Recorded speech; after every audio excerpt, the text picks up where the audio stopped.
Alors bonjour à tous, bienvenue pour notre webinaire qui va être aujourd'hui consacré au tiers-lieux. Nous avons l'immense honneur d'être accompagnés aujourd'hui par Alexandre qui fait partie de la compagnie des tiers-lieux et également par Marion qui vient de rejoindre le mouvement voilà, très récemment. Je les laisserai se présenter un petit peu plus tard. En préambule, simplement, on va vous rappeler, nous, ce que nous faisons BGE Picardie, et plus particulièrement notre équipe d'économie sociale et solidaire. Donc elle est composée de 3 personnes. Moi, ici présent, devant vous, en train de parler. Célestin Boédard, donc je suis chargé de mission à l'accompagnement en création de structures d'ESS dans le département de la Somme. Nous avons également Hélène Rouzet, qui est responsable du pôle ESS et qui intervient plus particulièrement dans l'Oise, qui vous a fait coucou. Alors, je ne sais pas si sa caméra est affichée, mais elle vous a fait coucou, je vous préviens. Et enfin, nous avons Marie-Laure Carlu, qui nous a rejoint très récemment, qui vous fait coucou également et qui est chargée de mission en économie sociale et solidaire dans le département de l'Aisne. Donc, juste pour rappel, l'équipe ESS de BGE Picardie intervient dans le cadre d'un dispositif qui s'appelle Starter ESS, qui vise à la création de structures d'économie sociale et solidaire sur l'ensemble des territoires des Hauts-de-France. Et donc, nous sommes financés par la région Hauts-de-France. Nous faisons de l'accompagnement collectif, comme nous sommes en train de faire aujourd'hui. On en fait très très régulièrement. Je pense qu'un certain nombre de personnes reçoivent nos communications. On aime bien mettre en place des webinaires sur des sujets divers et variés. Donc on vous invite voilà, à participer également au prochain. Je pense qu'il y a forcément des thématiques qui pourront vous intéresser. Nous faisons également de l'accompagnement individuel. Ça reste malgré tout le cœur de notre métier, de favoriser l'émergence de structures de SS sur nos différents territoires. Nos contacts, vous les avez. Le numéro de téléphone, vous les avez. Si vous êtes là, de toute façon, normalement, forcément que vous avez nos coordonnées. De toute façon, si vous avez la moindre question à l'issue du webinaire, il ne faut pas hésiter à revenir vers nous et nous vous renseignerons avec plaisir. Et donc, voilà, pour en finir et pour ensuite laisser la place à la compagnie des tiers-lieux, juste quelques éléments sur Zoom. Alors, je pense qu'un certain nombre d'entre vous sont habitués, mais malgré tout, il y a toujours de nouvelles personnes qui viennent sur les webinaires et qui découvrent. Donc, plusieurs éléments à signaler. Le premier qui est important, c'est en gros, quand vous secouez la souris, tout en bas vont apparaître un certain nombre d'icônes. Le premier qui est important, c'est l'icône du micro qui vous permet d'allumer ou d'éteindre votre micro. Alors on s'est mis en accord avec les intervenants. Si vous avez des remarques à faire, n'hésitez pas. Voilà, vous pouvez les faire à l'oral directement, ça pose aucun souci et ça donnera un petit peu de vie. Voilà, si vous êtes timide, bah, c'est pas grave. Utilisez l'icône pour lever la main. Et dans ce cas-là, on vous donnera la parole directement, on relaiera votre question. Il n'y a aucun souci.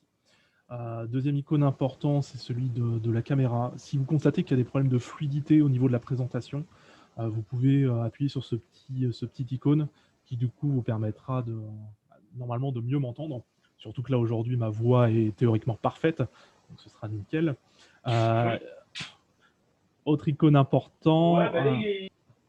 Ouais, j'entends quelqu'un qui parle. Si ouais, vous pouvez tout de suite couper votre micro, juste le temps que je finisse ma présentation. Ensuite, on a l'icône de discussion, donc avec la bulle de chat. Voilà, si vous n'avez pas de micro, par exemple, n'hésitez pas à intervenir par ce biais. Vous écrivez un petit message et nous, on relaiera, on posera vos questions sans difficulté. Voilà. Si vous avez des questions vis-à-vis de l'utilisation de Zoom, il ne faut pas hésiter. Et s'il n'y a pas de questions, bah, je vais laisser la parole à Alexandre. Merci Célestin. Du coup, je vais à mon tour partager mon écran. Est-ce que vous voyez correctement la présentation? Ouais. Parfait. Si c'est parfait, alors allons-y. Bonjour à tous. Je m'appelle Alexandre Bigot-Verdier et je suis contributeur à la compagnie des tiers-lieux. Alors, premier mot rigolo, contributeur, on pourra en profiter pour définir ce que c'est. Et je suis aujourd'hui accompagné de Marion Saint-Maxent qui nous accompagne aussi dans la compagnie, qui pourra dire deux mots également par la suite. Alors, on est super content d'être là aujourd'hui et de commencer à croiser un petit peu les savoir-faire et avec BGE, qui est un acteur important du territoire sur l'accompagnement ESS. Donc, on est ravis d'être là. Peut-être, alors aujourd'hui, on va parler de tiers-lieux. Alors, tiers-lieux, c'est un mot qui est un peu à la mode, soit parce que c'est le nouveau mot qui permet de choper des subventions, soit parce que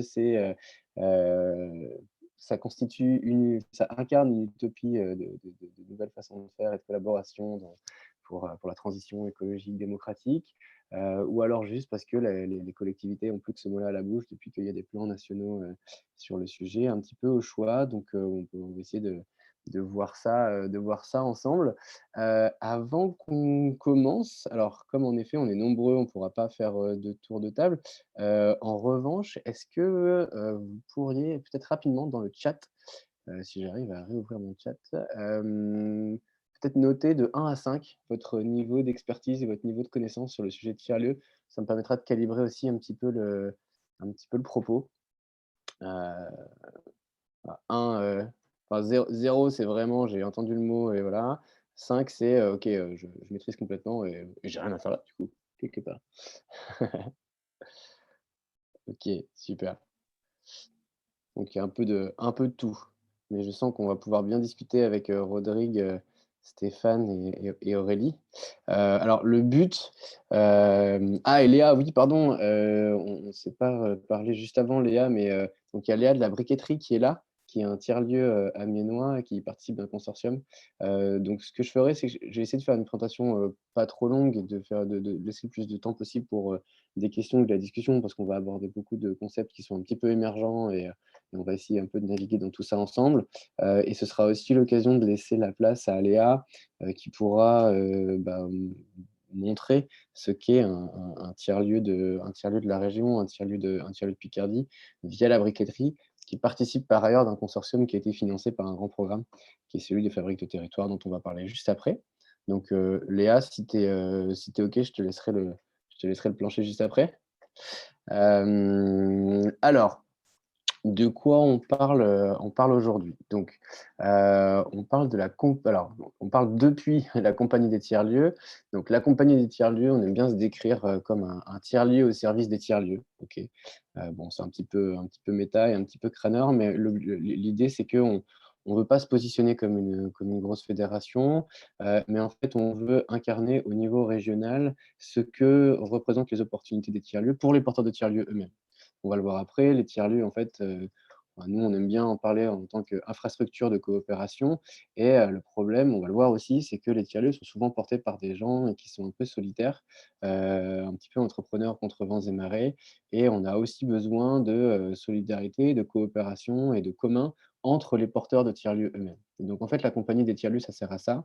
Ça sert avant tout à mettre en réseau les tiers-lieux pour qu'ils se partagent des connaissances, qu'ils se partagent des compétences, qu'on documente un petit peu les échecs pour s'assurer de ne pas reproduire ce qui ne marche pas et pour s'assurer de produire ce qui marche.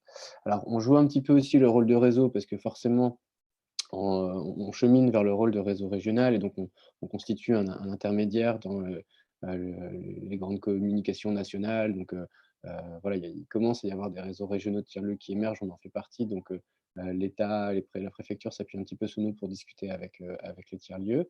On joue aussi ce rôle-là, de relais d'information, de soutien, mais c'était pas le but initialement. Le but, c'est vraiment de créer du commun pour les tiers-lieux dans la région, mais pas seulement. La plupart des communs qu'on met en avant sont disponibles pour les tiers-lieux au niveau national. Donc on met tout le monde autour de la table. On oriente les porteurs de projets. Il y a énormément de gens qui viennent nous voir, qui sont des gens, peut-être comme ici, j'ai cru le voir dans les descriptions, des noms, qui ont pour idée de monter un tiers-lieu, qui ne savent pas vraiment ce que c'est, qui ont l'intuition que ça peut être intéressant pour leur projet professionnel, mais ils n'en sont pas sûrs. Et donc on sert un petit peu de porte d'entrée pour la plupart de ces gens-là, pour déjà les mettre en réseau avec des porteurs de projets qui fonctionnent, pour qu'ils puissent voir si c'est véritablement ce qu'ils ont envie de faire et ensuite pour leur donner des outils pour cheminer, voire jusque les former. Donc on opère une formation, qui est la formation, Piloter un tiers-lieu, qui est une formation qui a vu le jour, en Aquitaine, parce que le réseau des tiers-lieux aquitains est le plus ancien. Ça fait une dizaine d'années qu'ils sont très bien financés par la région Aquitaine, donc ils sont assez solides et donc on opère dans le Nord, la formation qu'ils ont initiée. Donc là, on en est à la 4e promotion en ce moment, de formation pour, être capable d'opérer un un tiers-lieu, une formation qui est aussi donnée dans le cadre d'un master à Valenciennes, un master 2, donc un master ESS, qui prend une couleur tiers-lieu. Voilà, on sensibilise, on soutient et on organise un petit peu tout ce qu'il y a autour des tiers-lieux dans la région.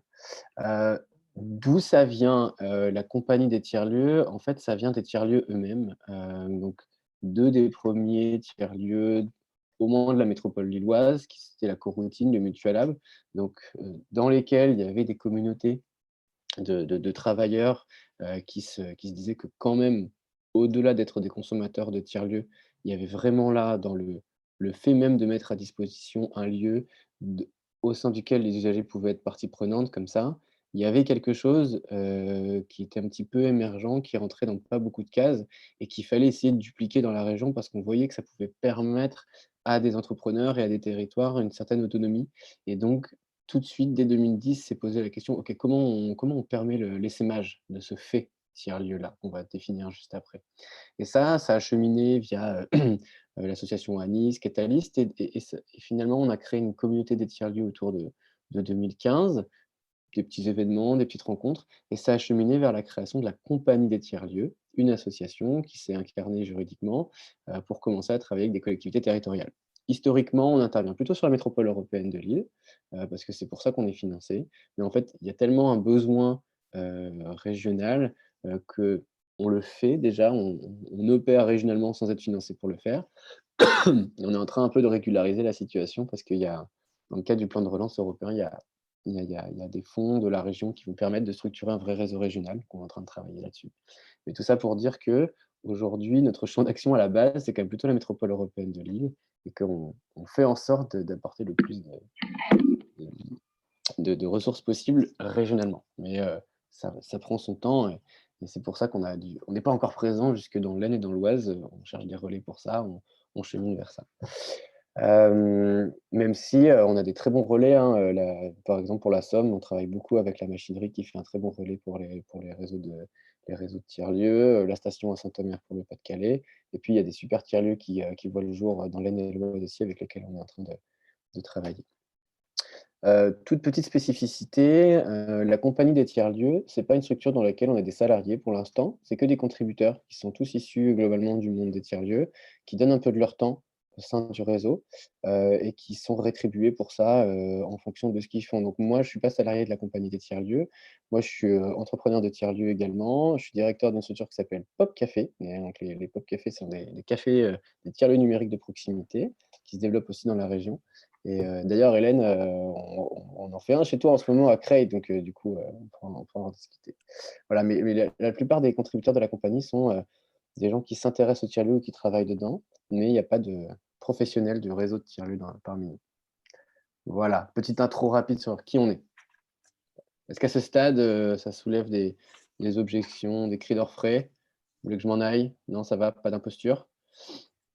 Donc voilà, on n'est pas, enfin, vraiment, on y va avec humilité, hein. On va le voir, le mot tiers-lieu, c'est un mot qui est hyper nouveau, qui regroupe des concepts super émergents. Donc là, le but, c'est pas de vous asséner une présentation doctorante qui devra faire, œuvre de bible dans toutes, vos vos travaux par la suite, mais c'est au moins de vous fournir, là où on en est dans les réflexions, là où en sont les réseaux nationaux et de vous donner des outils pour naviguer là-dedans, quoi.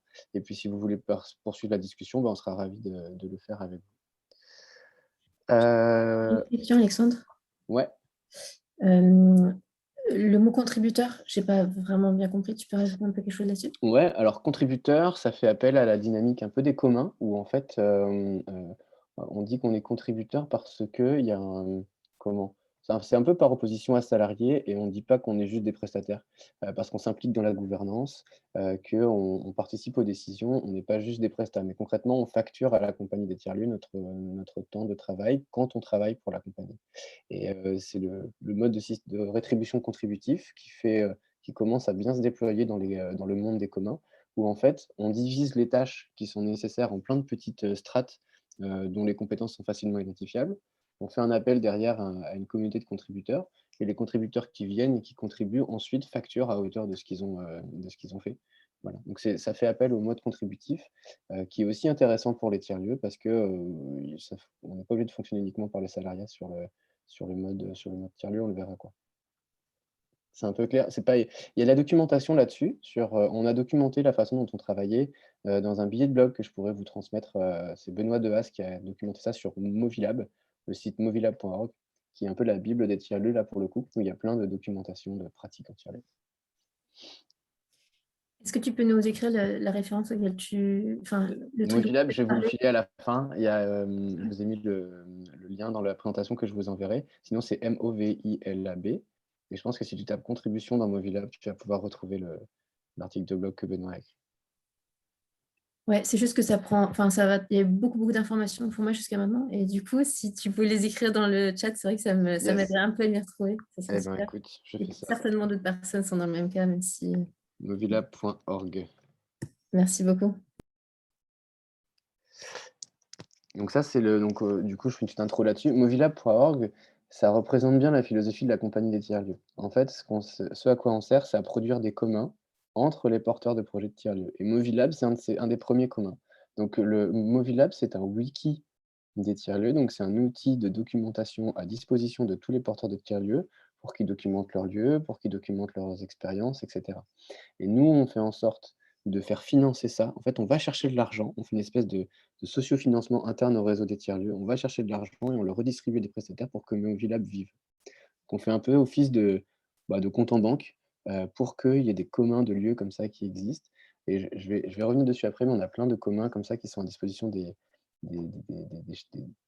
porteurs de projets de tiers-lieux. Ce site de documentation, un forum, un cahier d'activités pour, monter un lieu, etc. Mais ça, je vais revenir dessus. Donc voilà pour qui on est. OK. Donc, puisque j'ai vu que, il y a certaines personnes qui ont noté 0, 1, 2 sur, là où ils en sont sur les tiers-lieux, je fais un bref, rappel historique sur, d'où ça vient. En fait, il y a plein d'approches historiques différentes et les «experts» entre guillemets des tiers-lieux sont pas tous d'accord sur, les références qu'il faut prendre en compte. Alors pour beaucoup, c'est, Ray Oldenburg qui est un économiste américain qui a développé le concept de third places, qui déplorait en fait que les Américains, entre le travail et la maison, n'avaient plus vraiment de lieu de sociabilité dans les années 80, notamment parce qu'il y avait une omniprésence de la voiture et que bon, bah, voilà, on faisait tout en bagnole, quoi. Alors, et donc il a créé ce concept de third places. Alors le problème, c'est que en créant des third places, en fait, on a créé des malls. En voulant créer des espaces intermédiaires pour faire les courses, en forçant les gens à sortir de leur voiture et à se balader à pied pour se rencontrer et cetera, il a créé les grands centres commerciaux que sont les malls. Donc c'est pour ça que c'est beaucoup décrié cette approche par Ray Oldenburg, c'est que c'est aussi l'inventeur des grands malls qui sont le temple de la consommation et de tout sauf de la sociabilité et du travail en commun. Donc mais il y a quand même une préséance là de ce théoricien à avoir un petit peu en tête, en sachant qu'elle est controversée. Ensuite, il y a 2 grands courants un petit peu, qui auraient, influencé l'institutionnalisation des tiers-lieux. C'est les 2 qu'il y a en bas à droite et à gauche. Le premier, c'est celui des hackerspaces. C'est des endroits dans lesquels, pendant la révolution numérique des années 90, les bidouilleurs un peu, les hackers, comme il n'y avait pas de connaissances en fait sur l'évolution d'internet, il n'y avait pas de cours dessus, en fait, les gens se retrouvaient pour apprendre ensemble. Ils bidouillaient ensemble, ils faisaient des expériences et en fait, ils se retrouvaient dans des endroits pour, partager un peu leur expérience et par le faire, en faisant ensemble, cheminer petit à petit, sur des communautés où on améliorait les systèmes et cetera. Et ça, c'est le lieu dans lequel tout ça, ça s'est passé. Alors c'est un peu l'anti-garage de Steve Jobs, hein, parce que le garage de Steve Jobs, c'est complètement individuel et c'est entrepreneurial. Là, on est dans une dynamique collective, et donc cet anti-garage-là, pour partie, il est beaucoup dans le fantasme autour du faire ensemble sur les tiers-lieux. Une autre façon de voir les choses, c'est celui des squats artistiques, des tiers-lieux culturels qui ont vu le jour fin des années 90, début des années 2000, où il y a eu des tiers-lieux culturels qui ont émergé, de réappropriation de friches vides par des artistes, qui ont permis de mettre en commun des moyens et surtout de laisser libre cours à une créativité d'acteurs qui n'avaient pas forcément les moyens de le faire. et qui ont pu, voilà, sur la base de ce qui à la base était un petit peu des squats, on fait maintenant des lieux vraiment institutionnels. Alors dans la région, on pense à la condition publique, c'est vraiment l'exemple dans la région, d'un grand tiers-lieu culturel qui s'est réapproprié une friche, et cetera. Et voilà. Alors après, il y a une autre approche qui dit: «Mais en fait, les tiers-lieux, on est juste en train de réinventer un truc qui a toujours existé, mais qui en ce moment est un peu laissé de côté». C'est le côté place de l'église. C'est quel est l'endroit de sociabilité, au cœur d'un village, au cœur d'une communauté? Quel est l'endroit dans lequel on peut se rencontrer, on peut se connaître, il peut y avoir des ragots les uns sur les autres qui créent quelque part un peu du lien et qui vont faire qu'on va finalement, avoir confiance les uns dans les autres.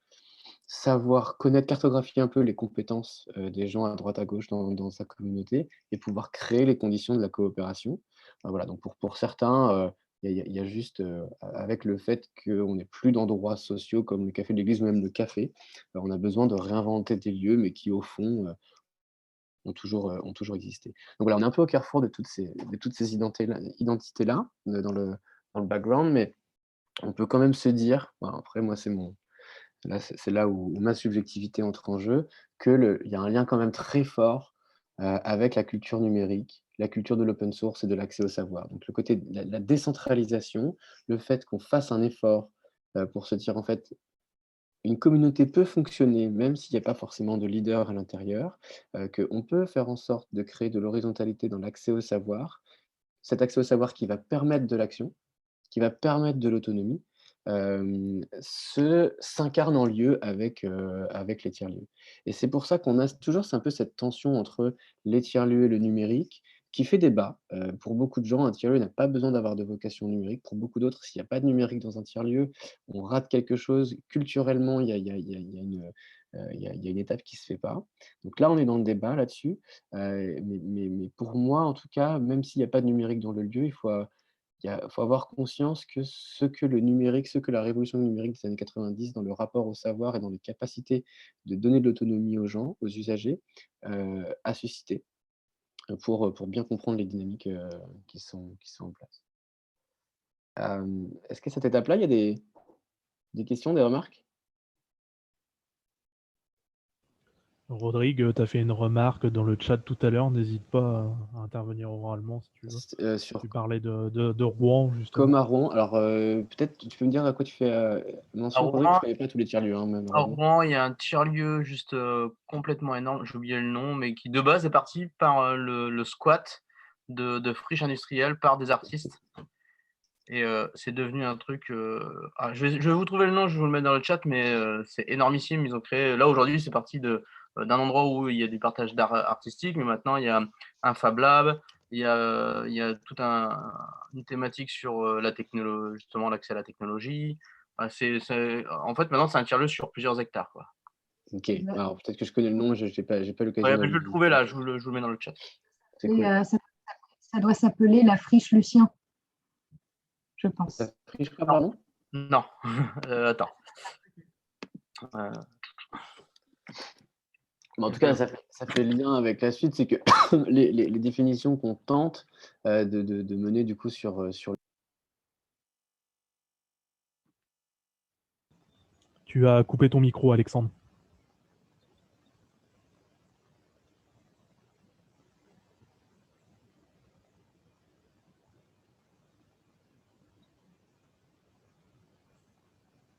Alexandre? Ah, pardon. Le réseau, je pense. Ouais. Réappuie sur le bouton, j'ai demandé la réactivation et tu as appuyé au même moment. Ah oui, c'est ça. Ouais, voilà. Là, c'est bon, on Ouais. t'entend. L'autre m'avait demandé de désactiver mon son. Je sais pas qui est l'autre, mais il est quand même pas très sympa. Sympa, Euh, merci. C'est pas moi. OK, et donc sur les définitions qu'on tente un peu, enfin, si on arrive à dégager des régularités quand même entre tous ces lieux qui font un peu, qui font communauté, qui commencent à faire un peu système, donc ce sont des lieux ouverts. Alors l'ouverture déjà, il faut la qualifier et c'est un débat à l'intérieur même des tiers-lieux, le niveau d'ouverture du lieu, mais à la base, ça doit être des lieux qui sont non seulement ouverts physiquement, donc il y a des lieux pendant des horaires pendant lesquels n'importe qui peut venir, mais aussi dans la gouvernance. Ça veut dire que c'est pas un lieu dans lequel on a une centralisation de la gouvernance par une petite partie, mais que les usagers doivent pouvoir prendre part, au lieu et aussi dans les ressources.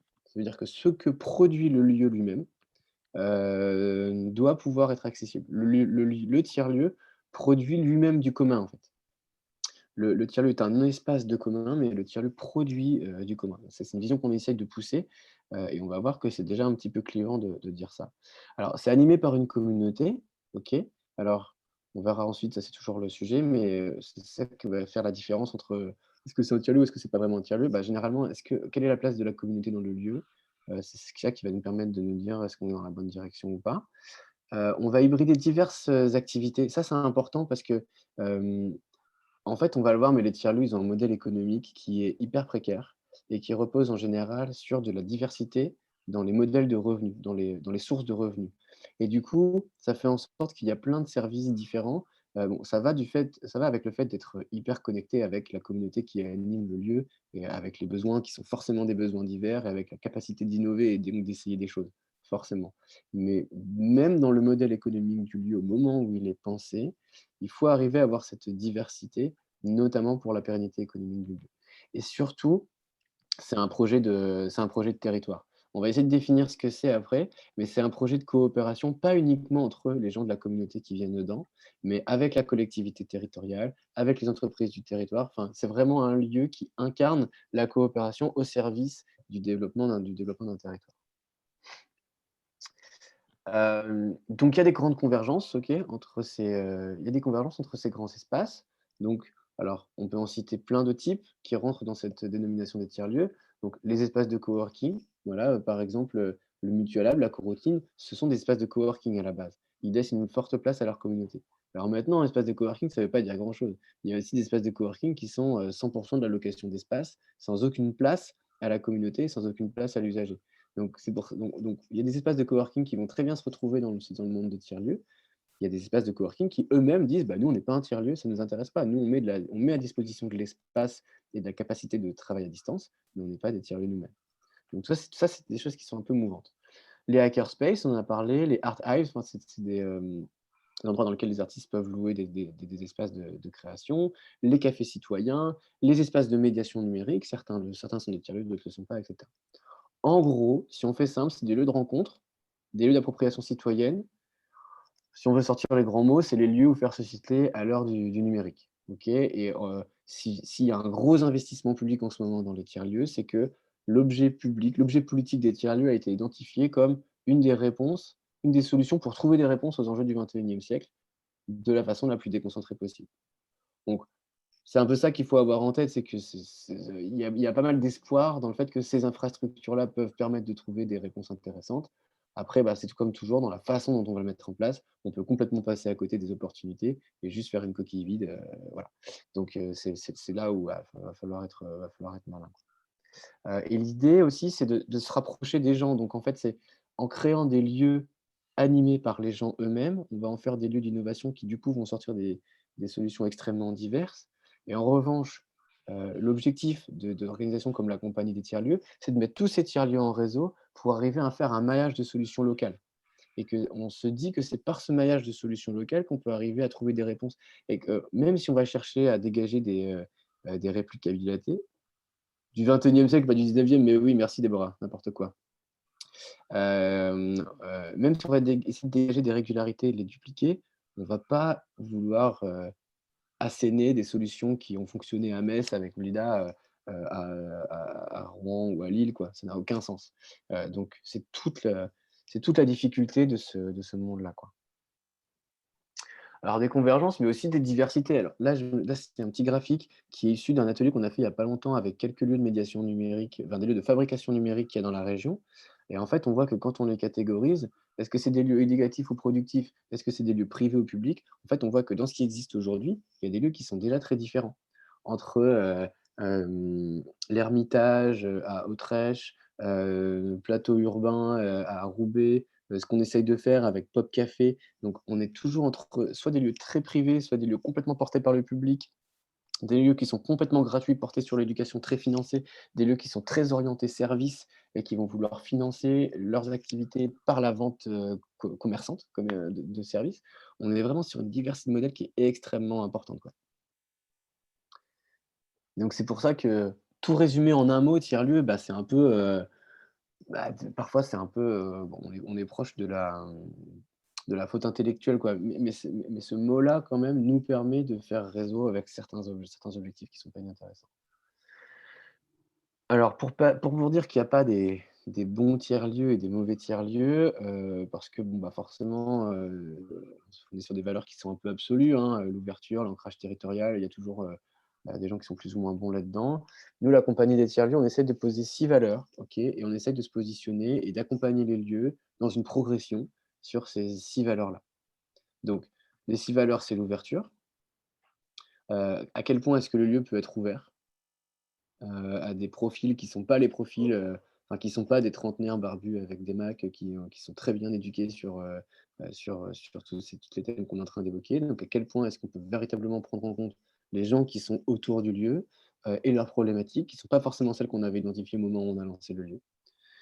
La réponse au territoire, donc en quoi est-ce que le lieu, concrètement, il est au service de son territoire? Parce qu'on reste quand même sur des initiatives assez entrepreneuriales et on connaît ça dans l'entrepreneuriat social, enfin, on dit toujours que c'est, la réponse à un besoin, social non pourvu par ailleurs, machin. Sauf que bon, généralement, on passe notre temps à avoir des bonnes idées et à passer 2 ans à se faire financer pour, prouver que notre idée, c'est la bonne.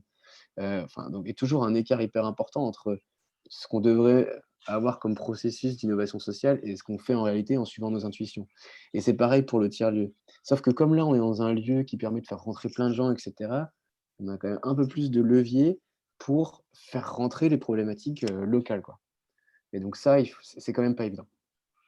Alors l'accessibilité, ça va avec, l'ouverture, mais là, on est vraiment dans une démarche proactive de faire rentrer des gens qui sont pas comme nous, qui sont pas comme les personnes qui ont fondé le lieu et c'est un effort d'ouverture très fort, non seulement sur, l'accessibilité, au sens, handicap du terme, mais aussi au sens, psychologique, du terme, par exemple. On prend l'exemple des lieux de médiation numérique, c'est très souvent le cas. Les lieux de médiation numérique, on a soit des lieux qui sont portés, par exemple, par des centres sociaux qui sont beaucoup dans l'accompagnement aux démarches administratives, pour lesquels 60 de la population va se dire: «Bah, c'est pas pour moi je n'ai pas vraiment de problème avec l'administration», mais du coup, on va pas se faire accompagner alors qu'on a tous besoin d'accompagnement sur les usages du numérique.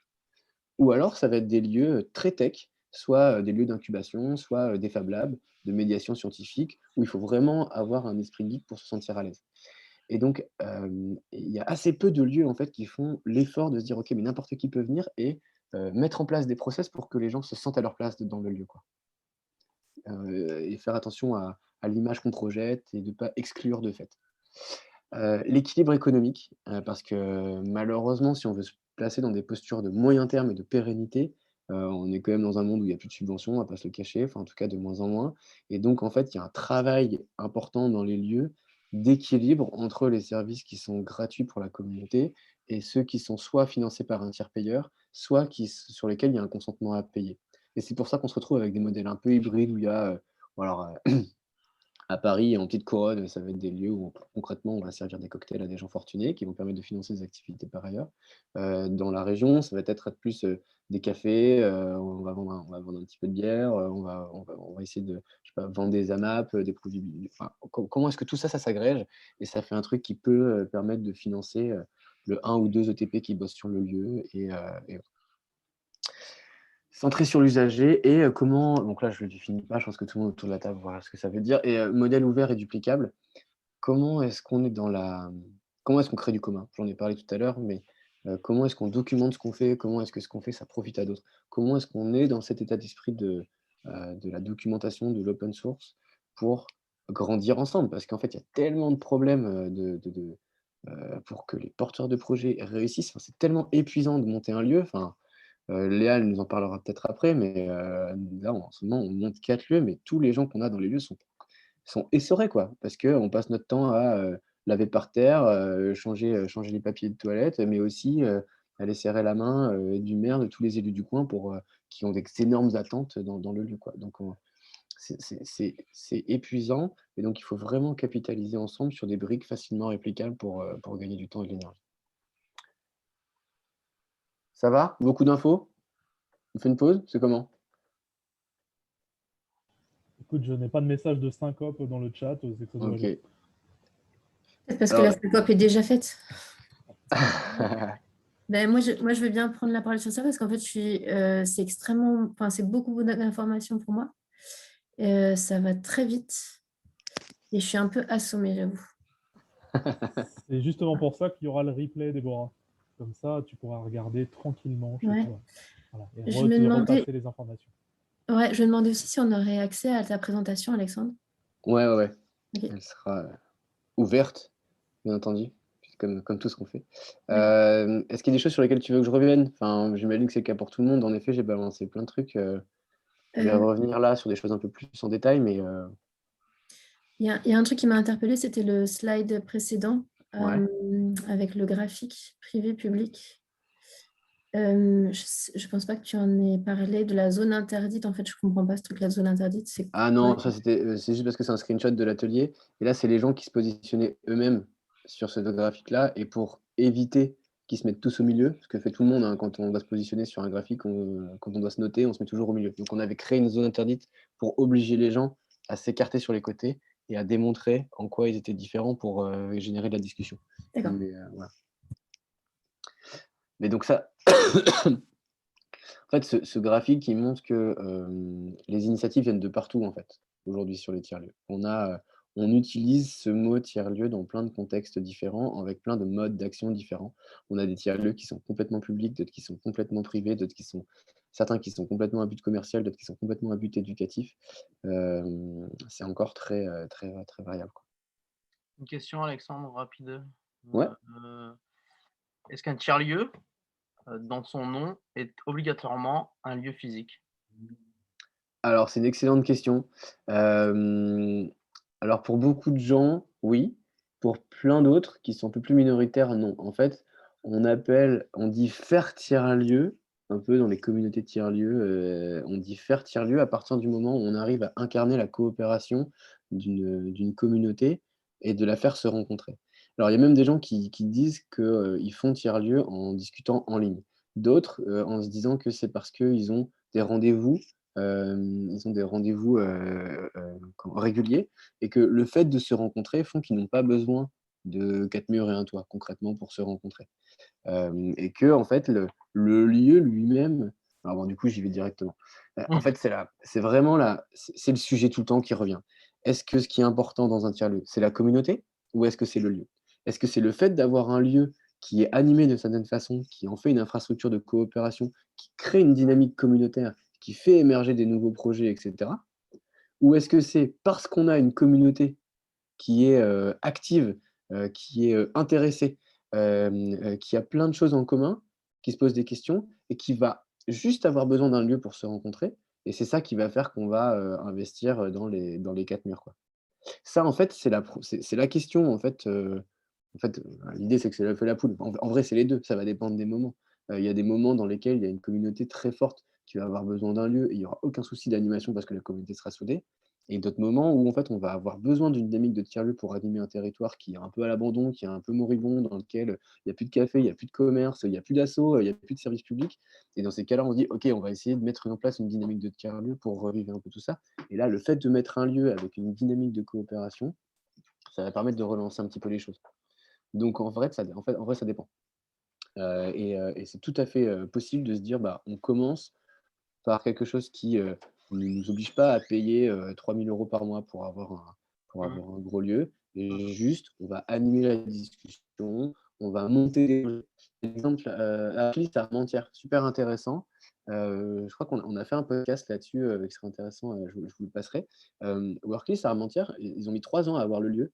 En fait, à la base, c'était juste quelqu'un qui se disait: «Tain, c'est, non, c'est pas Armentières, la Chapelle d'Armentières», qui se disait, «Bah, en fait, à Chapelle d'Armentières, il y a rien, c'est juste une ville dortoir, ça marche pas, alors que les gens, ils ont besoin d'échanger» et donc il a lancé, un café-jeu, un endroit où juste faire des jeux, apprendre l'anglais ensemble avec, 5, 6, 10 personnes et en fait, le truc a pris. Il y a plein de gens qui venaient à ces rendez-vous-là et ils ont monté un projet avec la collectivité pour reprendre un ancien café qui était à l'abandon et pour monter un lieu, ce qu'on appelle un tiers-lieu avec ça et ça donne Worklist qui maintenant est un espace de coworking, parce que, bah, c'est le coworking qui finance le lieu, mais qui est un lieu à disposition de la communauté pour faire de la coopération en fonction de ce dont ils ont besoin. Mmh.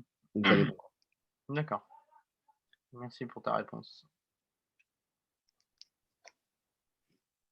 Est-ce qu'il y a d'autres questions? Déborah, peut-être? Moi, je m'interroge, Alexandre, Ouais. sur le côté du modèle duplicable. Je rejoins la remarque qui a pu être faite par Léa. Quand tu parles de nécessité justement de dupliquer et de mettre en commun les expériences de chacun, étant donné qu'on est sur des modèles où en fait toutes les variables sont changeantes sur tous les projets, hormis ce terme tiers-lieu. Je crois que, et les quelques du coup, définitions que tu as pu mettre en avant, où je m'y retrouve bien, hormis cet état d'esprit, ou en tout cas cet élan, tout le reste est vraiment, enfin, il me semble que toutes les autres variables sont complètement changeantes. Comment tu peux nous expliquer un peu plus l'idée de dupliquer, justement de trouver un modèle et de pouvoir le dupliquer, ou c'est quoi? C'est par rapport plutôt à des process, par rapport à une organisation? Qu'est-ce que tu Bah, entends c'est un par là? c'est un peu tout. C'est des exemples de choses qui peuvent être mis en place. Par exemple, une des premières choses qui a été créée en termes de commun entre les tiers-lieux, c'est le cahier d'activités des tiers-lieux qui est dispo sur notre site. C'est un cahier d'activités qui est en gros une série d'exercices à faire quand on a une petite groupe de communauté qui se pose la question de monter un lieu.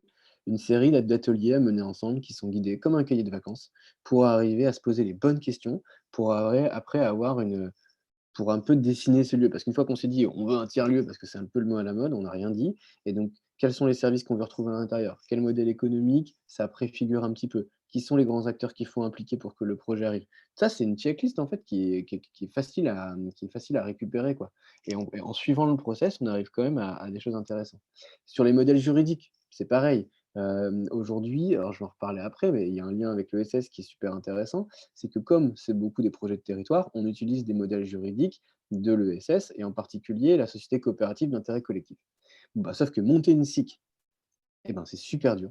C'est pas évident de monter une SIC avec la bonne gouvernance, d'aller convaincre les élus d'un territoire de rentrer au capital, d'outiller les élus pour qu'ils aillent convaincre leur comptable public que c'est légal d'entrer au capital d'une coopérative, puisque parfois ils ne le savent même pas. Tout ça, en fait, il y a des acteurs et il y a des entrepreneurs de territoire qui sont passés à travers tout ça et qui ont, documenté la façon dont ils avaient fait pour aller convaincre les élus et cetera, pour déclencher les choses. Heu, les, mmh, des modèles un peu innovants, pour, le foncier, pour avoir un local. Discuter avec un bailleur social et faire un donc il y a des tiers-lieux qui ont fait un bail social. Ils ont inventé un bail d'utilité sociale. Donc c'est un bail qui est moins cher en rez-de-chaussée d'immeuble parce que on s'engage à rendre un service à la communauté des gens qui vivent, dans l'immeuble. Bon, bah, ça, tu peux pas le sucer de ton pouce, tu vois? Donc en vrai, s'il y a pas des entrepreneurs qui ont réussi ça et qui te le mettent à disposition, qui te mettent le bail sur internet, que tu qu'à faire un copier-coller et l'adapter, ouais, ça te fait gagner des mois. Et donc c'est ça en fait les choses qui sont réplicables et les ressources, qu'il faut utiliser. On en est encore au début sur tout ça, mais il y a quand même déjà des choses intéressantes à aller récupérer. Est-ce que je peux poser une question, s'il vous plaît? Vous m'entendez? Ah, je crois qu'il y a quelqu'un qui Ouais, parle, mais je suis pas sûr de j'entends une l'entendre. voix, mais ouais, c'est très D'accord, faible. c'est très faible. Bon, j'essaye, sinon j'écrirai. Je suis du centre social de Ham. Et en fait, moi je suis là aujourd'hui parce qu'en fait, depuis des mois, on s'interroge sur justement l'avenir des centres sociaux, pas le nôtre, vers le tiers-lieu.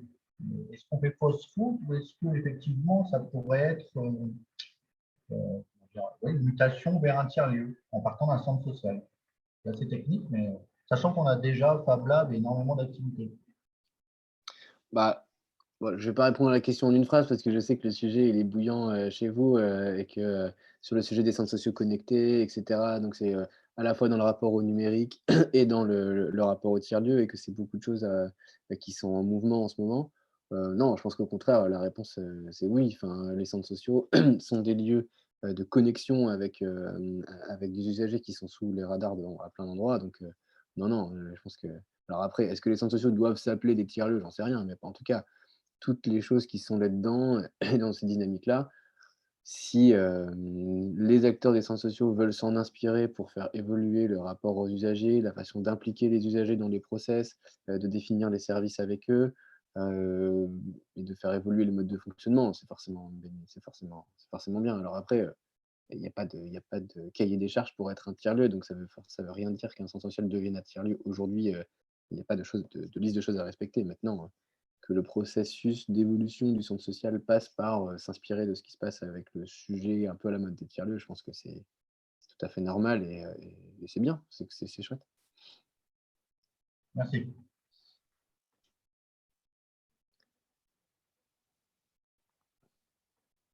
Est-ce qu'il y a d'autres réactions? Est-ce qu'il y a d'autres personnes qui montent des lieux en ce moment et qui sont d'accord ou pas d'accord avec ce que j'ai dit jusqu'à maintenant? Moi, Anaïs, Utopia. Alors, je suis ni d'accord ni pas d'accord parce que je comprends pas tout. Donc, pour l'instant, je suis plutôt justement en mode découverte qu'en mode d'accord ou pas d'accord. En fait, je suis en train de monter un lieu qui s'appelle Utopia, qui est un lieu destiné à la parentalité, dans lequel il va se passer plusieurs choses. Et d'un seul coup, je me suis dit, mais en fait, ça ressemble un peu à ce que j'entends dire vaguement des tiers-lieux, mais moi, j'y connais rien en tiers-lieux, donc voilà, je vais m'enseigner. Et en même temps, justement, rapport à la question précédente, je me suis dit, mais si, en fait, je suis juste en train de faire un centre social un peu plus cher que les centres sociaux. Donc, est-ce que je suis un centre social? Est-ce que je suis une entreprise commerçante? Est-ce que je suis un tiers-lieu? Voilà, c'est les questions que je me pose en ce moment. Et en même temps, ça va aller très, très vite parce que j'ai déjà le local. J'ouvre en novembre. Le business model est déjà construit. Alors, j'ai l'impression que dans mon parcours, j'ai de la chance, c'est que j'ai eu envie de faire une SARL de l'ESS et apparemment, ça tombe plutôt bien si on se pose la question d'être un tiers-lieu. Mais voilà, en gros, moi, toute ma question, c'est d'écouter toute la présentation pour me dire à la fin, oui, je suis un tiers-lieu ou non, je ne suis pas un tiers-lieu. Et en fait, quel est l'intérêt de mettre l'étiquette tiers-lieu sur mon lieu à partir du moment où finalement le projet est déjà bien avancé et limite bouclé, quoi. Bah, ça après c'est vraiment à vous de voir en fonction des outils dans quel sens est-ce que vous avez envie que le lieu il évolue, en fait. Ça reprend, le graphique, que j'ai mis là, à l'écran sur, à quel point est-ce que vous voulez avancer sur, quelques-uns de ces 6 axes-là.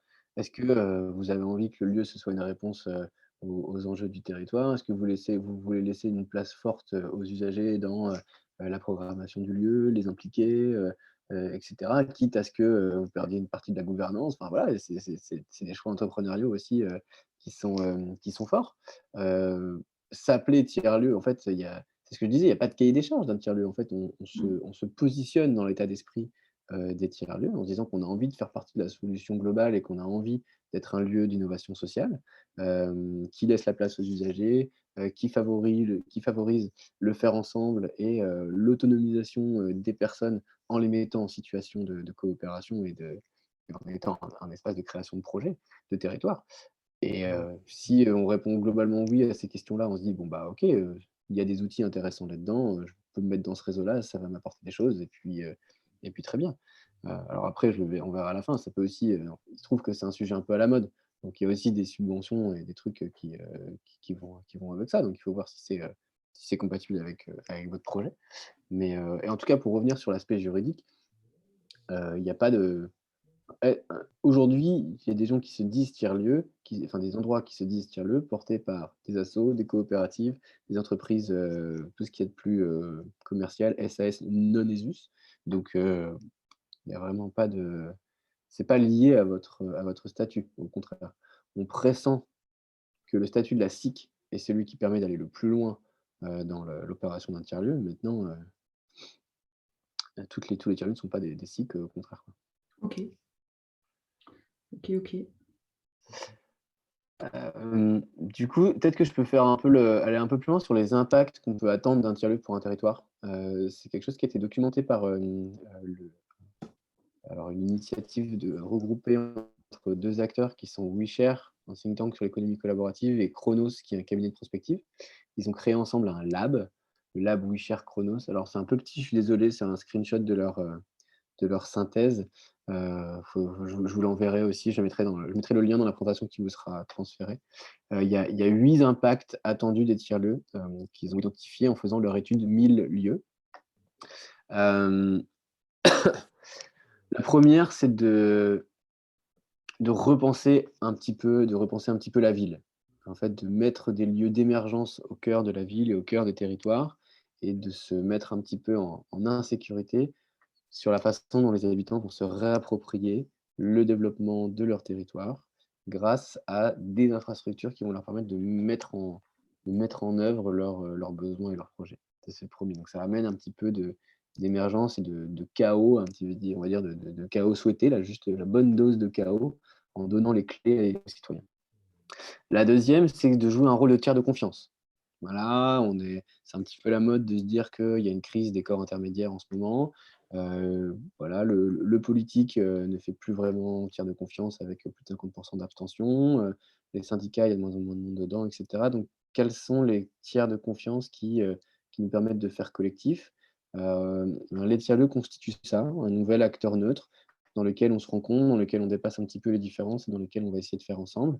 Voilà, peut-être que c'est plus le syndicat parce qu'il y a plus de toute façon, il y a plus d'usines. Peut-être que c'est plus, le parti politique, mais peut-être s'il y a plus de café, s'il y a plus de service public, s'il y a plus l'église, bah, peut-être que c'est le diable. Voilà, donc tiers de confiance, corps intermédiaire. Ça favorise la formation entre pairs et ça, c'est quand même une nouvelle façon d'apprendre. Il y a eu pas mal de travaux là-dessus, je vais pas très loin, mais ça fait un peu appel aux notions de la vie, la société apprenante. C'est comment est-ce que, en ayant un rapport plus égalitaire au savoir et comment, en ayant des outils plus disponibles de passage à l'action, on est capable de faire ensemble et d'apprendre par l'action. Et ça, les tiers-lieux sont ce lieu de passage à l'action, dans le rapport au numérique, mais pas que. C'est juste parce que c'est un lieu de capacitation, qu'il y a des infrastructures qui nous permettent de bosser ensemble.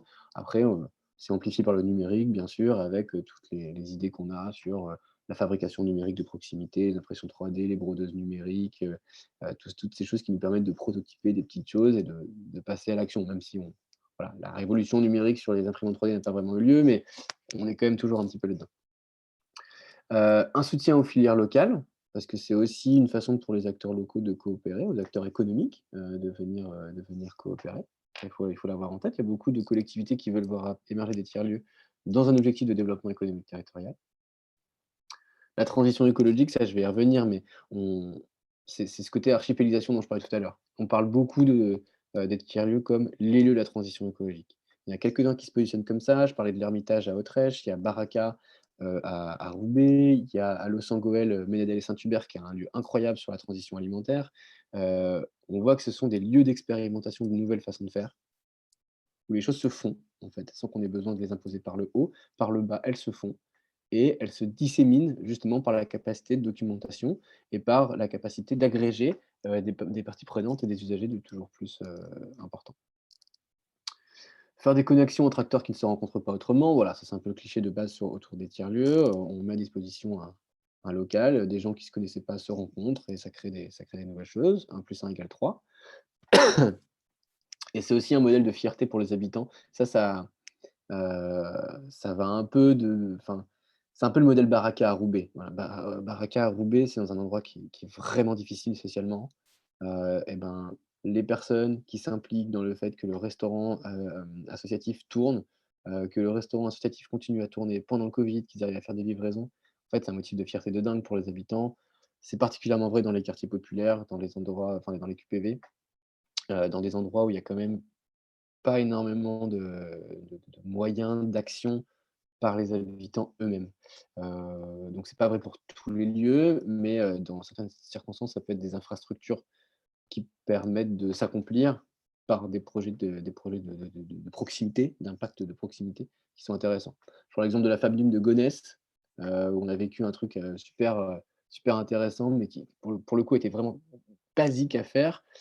Le fait de monter un tiers-lieu de médiation numérique à Gonesse, au pied des tours, ça nous a permis de nous rendre compte qu'ils avaient un énorme problème que personne n'avait vu, c'est qu'ils ne pouvaient pas se faire livrer les courses. Parce que la rue qui faisait le tour des tours, en fait, n'était pas documentée sur Google Maps. Donc en fait, les livreurs qui mettaient l'adresse sur Google Maps se retrouvaient à rentrer à l'entrée de la cité. Et donc les mamans qui devaient aller chercher les courses en bas des tours devaient se taper 400 mètres aller, 400 mètres retour pour aller chercher les courses parce que le camion ne venait pas en bas, parce que c'était juste pas sur Google Maps et qu'il se déplaçait avec Google Maps. Un des premiers projets, ça a été de faire en sorte que la rue soit sur Google Maps en documentant les adresses et tout machin. Mais en fait, pour les gamins qui ont fait ça, ça a changé enfin, ça n'a pas changé leur vie, mais concrètement, ça a apporté un vrai plus sur leur position dans le quartier, en ayant eu cet impact-là sur la vie quotidienne des gens de leur quartier, quoi. Donc c'est des belles histoires, il y en a plein, mais c'est toujours un peu cheesy, mais n'empêche que ça existe, quoi. C'est un lieu dans lequel on peut se rendre compte de ce genre de trucs.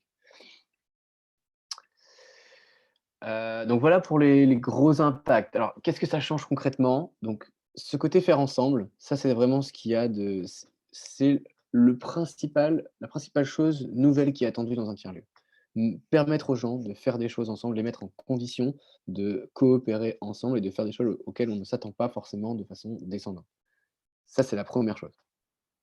La deuxième, c'est que ces actions-là, elles soient ancrées sur les besoins des usagers. C'est-à-dire qu'on est dans un monde du design en ce moment, tout le monde ne jure que par les principes du design, il faut que ce soit toujours centré sur l'utilisateur, tout doit être, enfin même les politiques publiques, et cetera. On fait des plateformes, sur lesquelles on demande l'avis des gens, et cetera, sauf que les gens ne donnent pas leur avis et que le moyen d'avoir concrètement des projets qui répondent à des besoins des territoires, bah, c'est de les mettre au cœur des territoires. Donc c'est d'avoir un maillage de lieux qui soit très fin pour que les gens viennent exprimer des irritants de leur quotidien et trouver des réponses à ces irritants-là ensemble, au plus proche de leur territoire. Alors, la question du désengagement des pouvoirs publics, elle se pose. Est-ce que le fait de parier sur les tiers-lieux, c'est une façon pour l'État de se désengager? Bah oui, un peu, et ça, il faut être à l'aise avec ça. Je pense que même les services de l'État qui y vont, sont plutôt à l'aise avec le fait de dire: «Bon, bah oui, ça c'est clair qu'on aurait peut-être moins besoin de tiers-lieux si on avait des postes dans toutes les dans tous les villages, si EDF était toujours là, s'il y avait des gares SNCF partout» et cetera. Donc, d'où la nécessité et d'où l'appui de l'État et de la région pour avoir un maillage territorial de lieux un peu partout. D'où la nécessité d'avoir une hybridation des sources de revenus. Parce qu'il y a quand même, un moindre recours à la subvention. Enfin, très clairement, l'État, ils font de l'amorçage sur les tiers-lieux aujourd'hui. C'est un peu un test. On verra après, mais fabrique de territoire, on vous aide pendant 3 ans et le contrat, c'est 3 ans et le but, c'est qu'ensuite le lieu, il soit pérenne. Donc il y a un énorme enjeu pour les lieux là, en ce moment, de se dire: «OK, super, ben, qu'est-ce qui se passe dans 2 ans, quoi?» Est-ce qu'on a fait la preuve qu'on servait à quelque chose pour notre communauté? On a déclenché un consentement à payer sur quelque chose? Est-ce qu'on a identifié des tiers payeurs qui sont prêts à payer pour que ça continue? Parce que, ben, en effet, il y a quand même moins de subventions publiques. Mais si on veut voir le côté positif de ça, c'est aussi un renouvellement de l'action publique qui peut être intéressant. Le côté faire avec, on ne va pas, lancer des grandes délégations de services publics, on ne va pas largement subventionner, une asso pour faire quelque chose qu'on pense qu'il doit être fait avec un lourd cahier des charges, mais on va se mettre dans une dynamique de coopérative locale. On va faire avec vous, on va mettre nos moyens à disposition de l'émergence d'une infrastructure qui va vous permettre de répondre aux besoins du territoire. Il y a quelque chose qui est assez séduisant là-dedans, quand même. Même si il ne faut pas se leurrer sur le fait qu'on est quand même dans un moment un peu de désengagement de l'acteur public sur pas mal de sujets. Voilà, faut pas mettre son mouchoir là-dessus. Il n'empêche que c'est pas inintéressant ce côté renouvellement de l'action publique, de faire ensemble, de faire avec les acteurs du territoire, dans un cadre coopératif, de la société coopérative d'intérêt collectif. C'est quand même intéressant, intellectuellement, au moins. Voilà. Et des questions là-dessus? Je suis déjà plus long que ce que je pensais là. Ça fait déjà 1 heure que je parle, non? Ouais, déjà. Ouais, Ça a été très vite. Non, non, mais c'est intéressant, t'en fais pas. je vais pas faire trop long alors. Ça vous saoule ou pas? Ou est-ce que vous en avez déjà trop? Je peux Ah, continuer, hein, mais tu peux continuer pendant encore 1 heure, ça. Il y a de la bonne information, c'est hyper intéressant. Je voudrais ajouter effectivement, c'est un moyen pour les collectivités locales ou en tout cas l'État de se désengager de son service public, de toute façon qu'il a maltraité maintenant depuis des années. Donc effectivement, il y a des petites aides, mais je pense que si on attaque la conception d'un tiers-lieu, que ce soit privé, que ce soit public, peu importe, c'est dans l'idée de montrer aux futures générations, à l'ensemble du public social, enfin de la communauté, d'une ville, d'un village, que le futur de l'économie, elle doit être comme ça. Donc c'est plus dans le cadre d'avoir une mission de vie à réaliser, plus que de vouloir créer un truc pour absolument il faut que ce soit profitable pour la pérennité de l'endroit, quoi.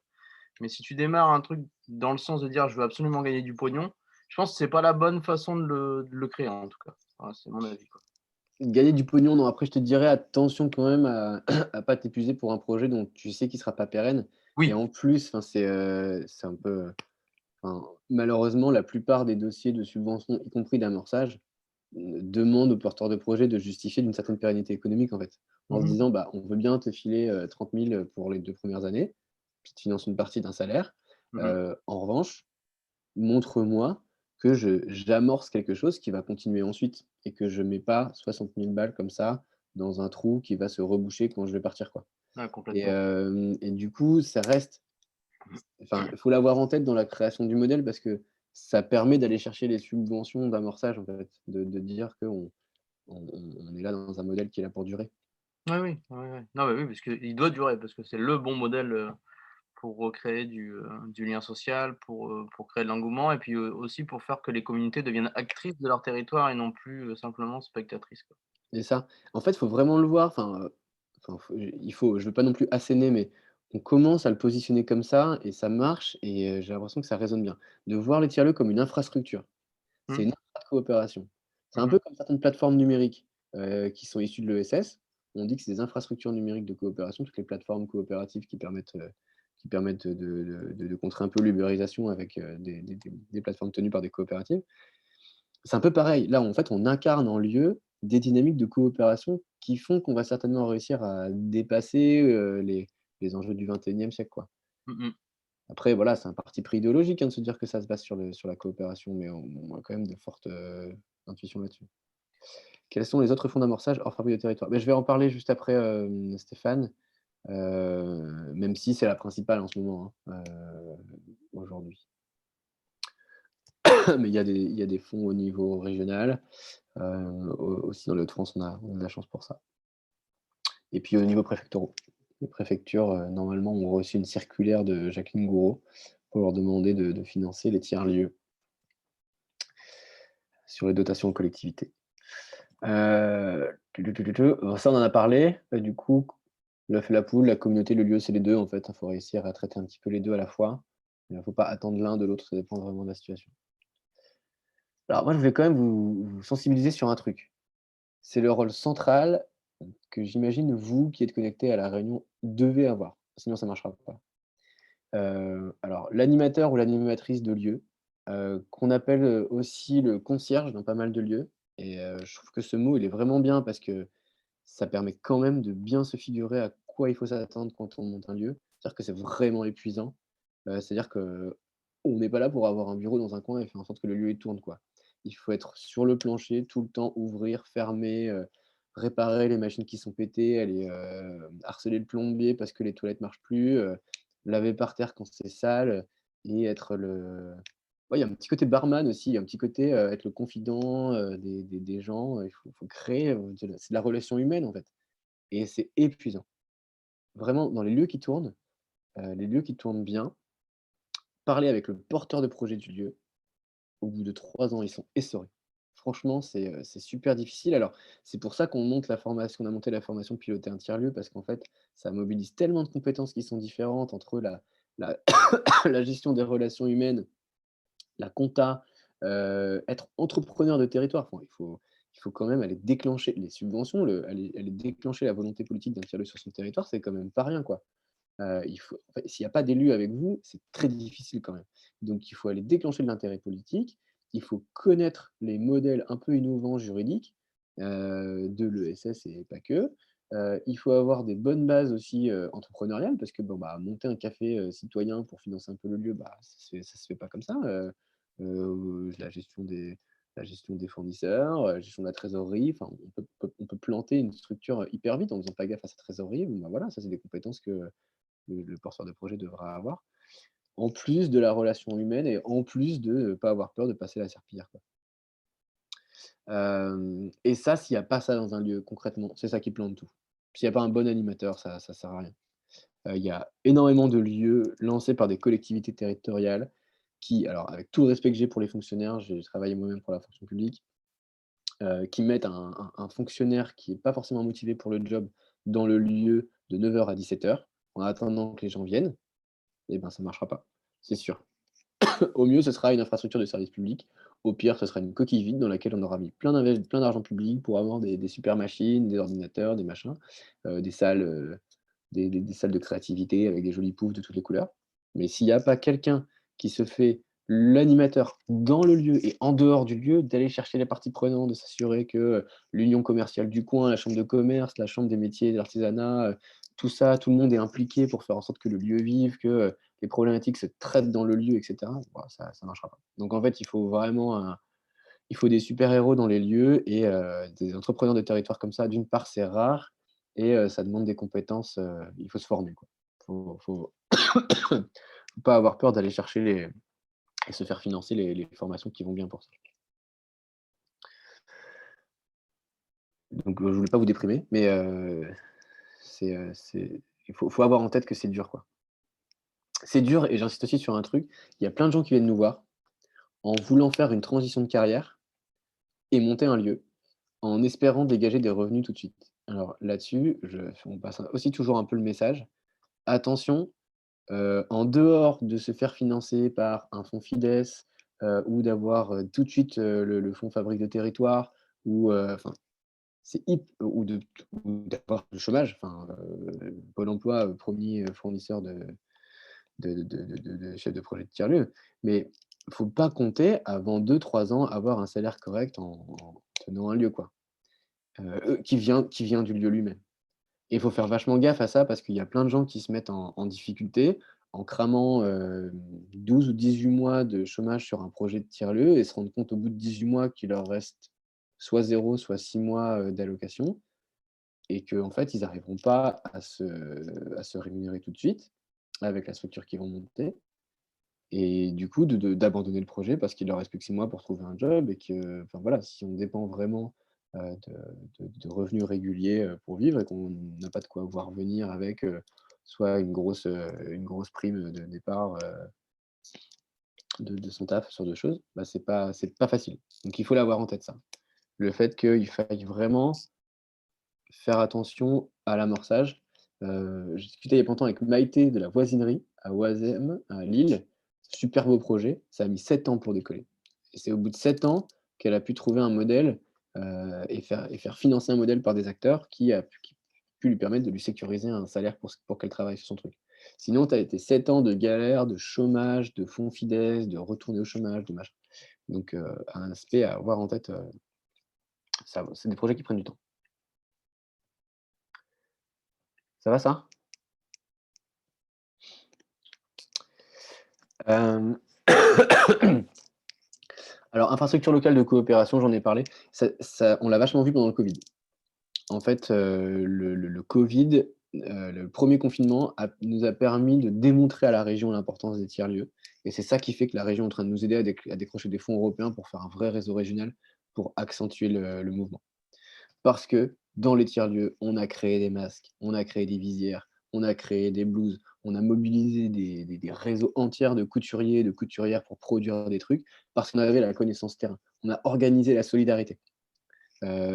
Qui sont les personnes âgées qu'il faut aller voir et pour qui il faut faire les courses parce que c'est alors au début, rappelons-nous, le Covid, là on vit un peu mieux, on est un peu plus à l'aise d'aller faire ses courses avec un masque, mais au début c'était quand même flippant, on n'osait pas toucher les paquets de céréales parce qu'on pensait que le truc se déposait sur les paquets, quoi. Et du coup, il y avait un vrai truc de les gens qui ne voulaient plus sortir de chez eux et qui du coup ne pouvaient pas aller faire les courses. Et ça, heureusement que les tiers-lieux étaient là pour aussi savoir qui étaient les personnes isolées, et cetera. Bon, ils n'ont pas été au cœur de tout, hein. Les acteurs associatifs classiques ont aussi très bien fait le job dans plein d'endroits, y compris les centres sociaux qui ont fait un travail incroyable. Mais les tiers-lieux de fabrication numérique et les tiers-lieux de conciergerie de proximité ont fait un très gros boulot également. Et là-dessus, je vous engage à cliquer sur le lien je vais vous filer direct. Et après, par la même occasion, tu auras une question de la part d'Eric. Yes. Hop, je vous file un lien YouTube. On a fait une mini-série sur les principaux tiers-lieux de la région qui ont agi pendant le confinement pour que vous alliez voir ça. C'est des capsules de 5 minutes sur une dizaine de tiers-lieux. Vous pourrez aller voir. Et du coup, Eric, une équipe pour tenir la conciergerie, quelle est la proportion de 1 tiers sans salarié à la conciergerie? Tu peux préciser ta question? Oui, est-ce que vous m'entendez? Oui. Oui, ok. Oui, c'est pour savoir si le modèle du salariat, il est pas toujours retenu, et notamment nous, alors on est une équipe, c'est la Cité des Brossiers, c'est l'ancienne usine de brosse fine à Trasimont dans l'Oise. Et pour l'instant, on est 4 retraités à bosser dessus, donc on essaye de voir les besoins en termes de justement de ce que tu appelles la conciergerie. Nous, on a essayé de faire un état des besoins. Et pour avoir des retours d'expérience de structures qui n'ont pas de salariés ou n'ont pas créé d'emploi, quoi. Est-ce que ça existe? Alors, pas d'emploi du tout. Alors, à moins que ça tienne en effet avec des gens qui n'ont pas besoin d'emploi parce qu'ils sont, parce qu'ils sont tous retraités, ce qui peut fonctionner, mais j'en ai pas en tête qui fonctionne que comme ça. En général, un tiers-lieu qui fonctionne arrive à salarier au moins une personne qui est un peu le concierge et qui fait un peu le lien, qui fait l'administratif, qui fait la base en fait, qui fait vraiment Donc, dans notre modèle économique, pour reprendre cette idée de pérennisation dont tu parlais, il faut penser en termes de création d'un emploi. Enfin, au moins un équivalent temps poste d'un demi. Bah, je pense que c'est pas mal. Après, je connais pas tant que ça le projet et ça tombe, c'est super pertinent de le faire 100% bénévole, hein. Mais juste moi, les tiers-lieux que je connais qui arrivent vraiment à voir large, à passer du temps, d'aller au-delà de leur communauté, etc., c'est beaucoup des gens qui arrivent à salarier quelqu'un là-dessus. Maintenant, il y a énormément de cafés associatifs qui commencent avec uniquement des bénévoles qui tournent et qui arrivent à grossir, faire grossir leurs activités de plus en plus, juste avec du bénévolat. Tout dépend de là où on a envie d'aller. Après, sur le côté conciergerie, je suis pas moi-même un expert des conciergeries solidaires, mais j'en connais, donc à la limite, je pourrais te référencer des gens qui pourront peut-être te répondre à ces questions-là. Mais D'accord. je pense à Quartier Libre avec un K notamment, des gens avec qui sont aussi des gens qui bossent avec nous à la compagnie. Et qui auraient peut-être en tête des modèles de conciergerie qui fonctionnent sans salariés et qui mettent tout justement sur les services. Mais voilà. Et par exemple, tu vois, les modèles de conciergerie que je connais qui fonctionnent vraiment bien, bah, typiquement dans l'Oise, c'est par exemple la Ligue de l'enseignement qui va le porter. Donc, il n'y a pas forcément un modèle éco qui permet de payer un salarié derrière, mais la Ligue est financée par ailleurs pour mettre à disposition des gens sur le projet. C'est le cas de la Maison de Terre, par exemple, qui est un super projet qui fait de la conciergerie de quartier D'accord. à Beauvais. Merci.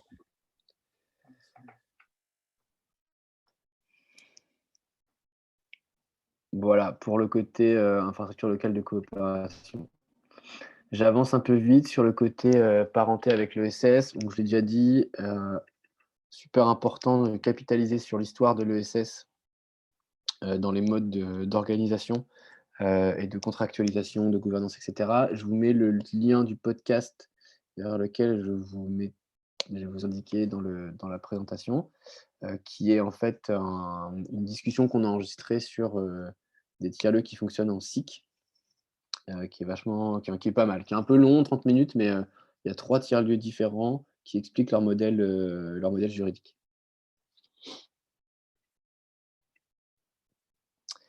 Tiers-lieu d'innovation sociale, bon voilà, tout ça, on récapitule, tout ça je l'ai un peu dit. Là, c'est une image de l'Ermitage. Il y a aussi alors ça aussi, je vais vous le filer.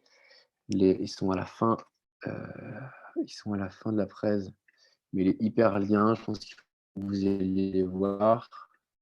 Il y a un épisode hyperlien sur l'Ermitage qui montre bien en quoi on peut faire de l'innovation sociale et avec une vocation de transition écologique dans un tiers-lieu. Aurélie, je préfère le terme de facilitateur au terme de concierge, bien souvent le poste est tenu par le porteur, puis des bénévoles, et bien entendu, oui, alors en effet, d'ailleurs nous-mêmes on dit animateur ou facilitateur à Pop Café. Maintenant, concierge, c'est le terme qui est utilisé un peu plus par les facilitateurs eux-mêmes. Généralement, il y a un peu les facilitateurs eux-mêmes s'appellent un peu les concierges entre eux pour montrer le côté ingrat de leur taf qu'il ne faut pas mettre de côté, quoi. Mais oui, en effet, c'est beaucoup plus, c'est plus valorisant de dire facilitateur, ça fait plus envie. Ouais. Alors, pour ne pas redire 3 fois la même chose, j'avance, je fais vite. Alors, la transition numérique, peut-être 2 mots là-dessus. C'est une des activités qui est accessible en tiers-lieu. Ça peut représenter un modèle de revenu, sur 2 sujets.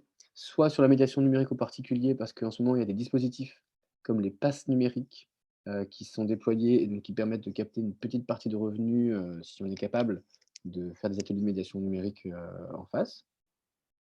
Alors ETP équivalent temps plein, Léa et Jeff. C'est un salarié en fait, un salarié payé à temps plein, mais qui peut être réparti en plusieurs postes, c'est pour ça qu'on dit équivalent temps plein.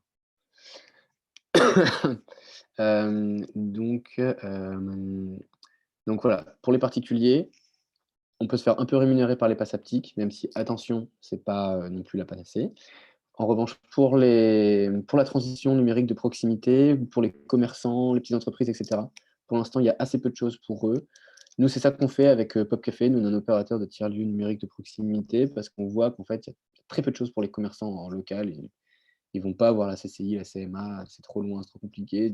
Il leur faut un café de proximité pour poser des questions. Donc, les tiers-lieux, c'est vraiment des lieux intéressants pour la transition numérique d'un territoire. Faire en sorte que les usagers, les habitants, se transforment sur les usages qu'ils font du numérique, qu'ils se les approprient vraiment, qu'on se dise qu'on ne met pas 3 milliards d'euros, alors 3 milliards maintenant ça paraît pas grand-chose depuis le plan de relance, mais à l'époque c'était ouf, 3 milliards d'euros sur le plan très haut débit pour qu'il y ait la fibre partout en France. Si c'est pour que tout le monde aille sur Facebook, franchement ça sert à rien. Donc quels sont les usages du numérique qui sont vraiment des opportunités pour les territoires? Où est-ce qu'on a l'occasion de se poser la question, de monter en compétence sur ça et tout? Et ben, c'est globalement dans les tiers-lieux, en fait. Les tiers-lieux qui vont choisir de proposer cette offre de médiation numérique. Voilà, donc il y a un truc intéressant à aller voir là-dessus. Je ne vais pas trop loin sur le sujet, mais je tenais à le dire. Alors, la question du foncier va être hyper intéressante, importante. Un tiers-lieu, même si en introduction, on a dit que ce n'était pas forcément 4 murs et un toit, ça pouvait être autre chose, il n'empêche que c'est important d'avoir un lieu qui correspond à ce qu'on veut. Alors là-dessus, soit on est capable d'impliquer la collectivité territoriale et qui peut mettre à disposition des locaux, d'une part, mais quand on ne peut pas le faire, et même quand on le fait, bah, le loyer, ça reste la principale source la principale charge qui met le lieu en insécurité. Donc là-dessus, il y a des innovations sur le mode des baux sociaux. Il y a des méthodes d'intervention qui sont envisagées, notamment dans le cadre des SIC. La Banque des territoires a une doctrine d'investissement pour accompagner les tiers-lieux qui veulent devenir propriétaires de leurs locaux. Donc, ils investissent dans le tiers-lieu, ils rentrent au capital de la SIC en tant que Banque des territoires, Caisse des dépôts, pour faire en sorte que le lieu achète son local. Intéressant. Et là, avec la compagnie, on est en train de réfléchir à la constitution d'une foncière dans la région qui permettrait aux tiers-lieux d'acheter aussi leur local. On travaille là-dessus. Alors, j'en termine sur le fait que donc c'est devenu un sujet au national, ok. Donc ça a commencé avec la mission coworking, faire ensemble pour modifier ensemble, le gros rapport sur les tiers-lieux par la Fondation Travail Autrement, commandé par le gouvernement. C'était à la base une mission sur le coworking, qui s'est transformé en mission sur les tiers-lieux, et ça a débouché, 2 ans plus tard, sur les fabriques de territoire. Les fabriques de territoire, c'est un programme de l'État. À la base, il devait en financer 300. Là, il y en a déjà 218 qui ont été nommés. Et a priori, il devrait y avoir une rallonge dans le cadre du plan de relance pour qu'il y ait plus de fabriques de territoire parce que ça marche bien. Il y a plein de velléités de monter des lieux un peu partout en France et ils veulent un maillage territorial important. Donc, il y a encore de la place pour construire des fabriques de territoire. Fabrique de territoire, c'est une subvention de 150 000 €, 3 fois 50 000 € sur 3 ans. Donc, 3 ans, 3 fois 50 000 €, voilà. Investissement ou fonctionnement, comme vous voulez. Et c'est intéressant. Et donc là, vous allez retrouver tout ce qu'on vient de se dire. Il faut que ce soit géré par un entrepreneur de territoire et pas une collectivité territoriale. Il faut qu'il y ait un impact sur les communs, il faut documenter, il faut utiliser les communs des tiers-lieux, etc. L'ESS commence à passer un peu à s'y intéresser. Il y a eu une grosse expérimentation de la Croix-Rouge qui a voulu monter des tiers-lieux, qui a regardé un peu ça en Aquitaine pendant 1 ou 2 ans, qui se pose la question, c'est quoi un tiers-lieu de la Croix-Rouge? Donc c'est en train de bouger, les acteurs de l'ESS sont en train de s'intéresser à cet objet-là. Et donc, dans la région, les moyens d'action, je vous le disais, fabrique de territoire, 50 cas par an pendant 3 ans. Il y a la région Hauts-de-France qui finance des tiers-lieux numériques dans chacun des EPCI de la région. Alors attention, c'est une subvention pour les collectivités territoriales cette fois-ci, mais il peut y avoir ça peut déclencher des vocations. Donc c'est 90 cas sur 3 ans en fonctionnement, plus environ 50 cas d'investissement en subvention. Comme je l'ai dit, capacité de mobiliser des fonds préfectoraux. Et également, il y a des DLA pour les structures de l'ESS qui veulent s'intéresser au sujet, peuvent déclencher un DLA, dispositif local d'accompagnement. C'est une petite enveloppe pour un petit accompagnement pour envisager l'ouverture d'un lieu. Et pour aller plus loin, ça c'était tous les sujets dont je vous ai parlé, que je vous mets dans la présentation.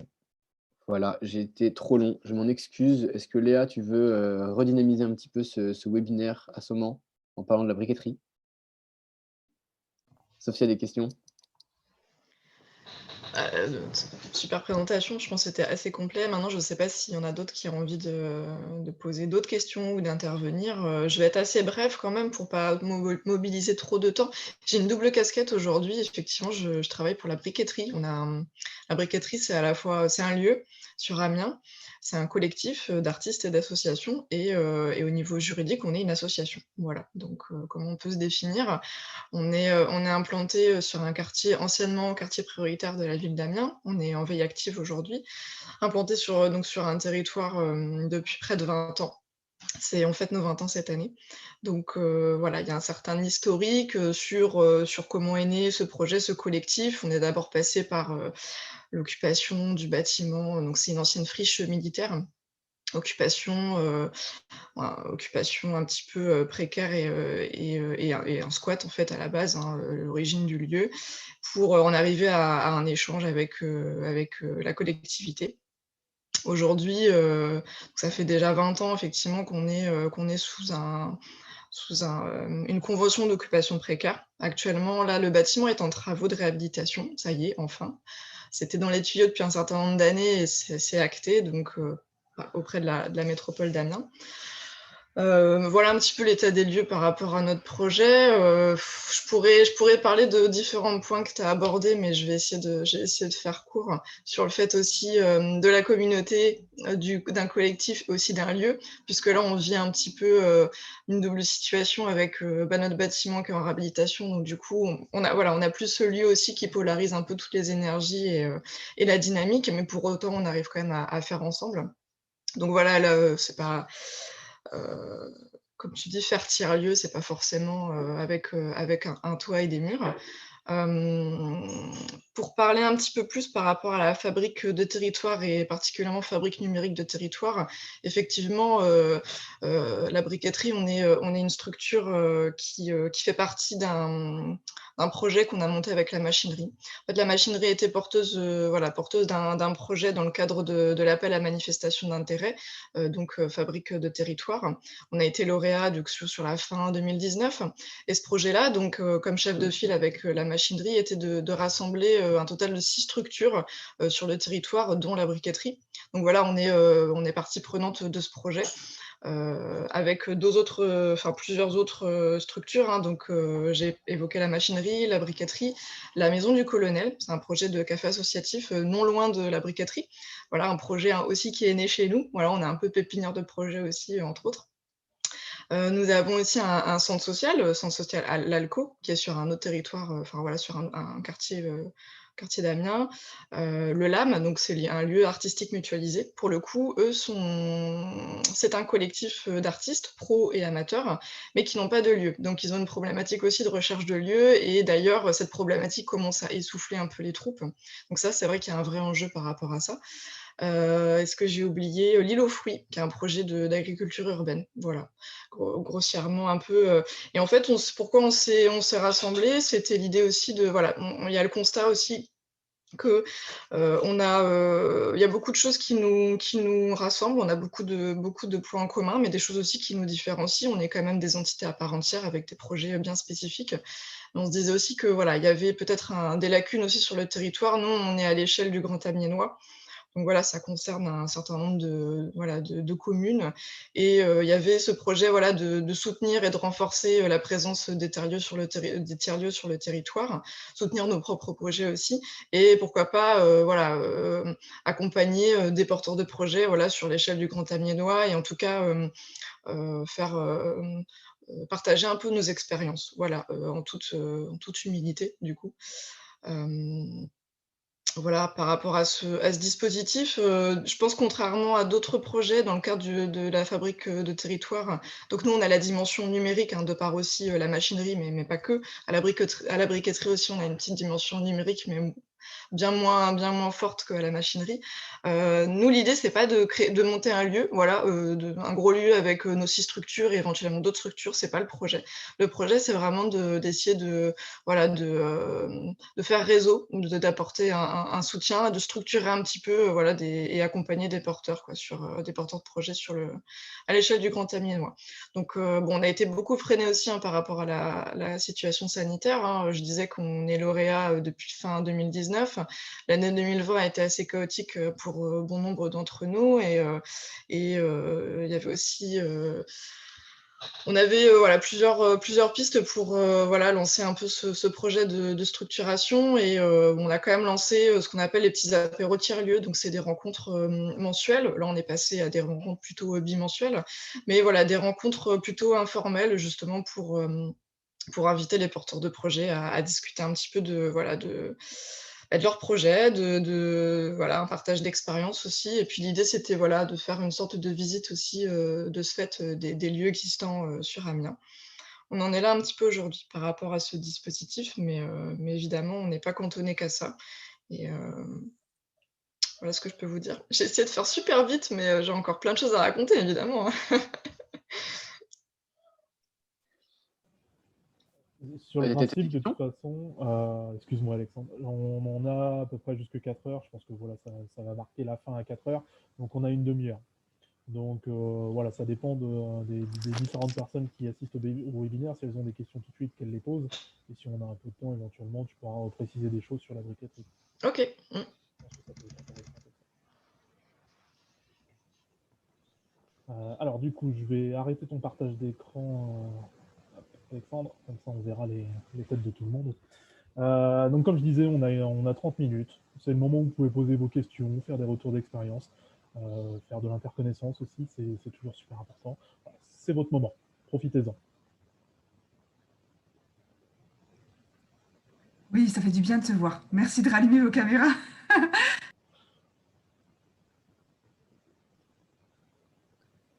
Alors, moi, je voudrais poser juste une petite question sur la formation pilotée à un tiers-lieu.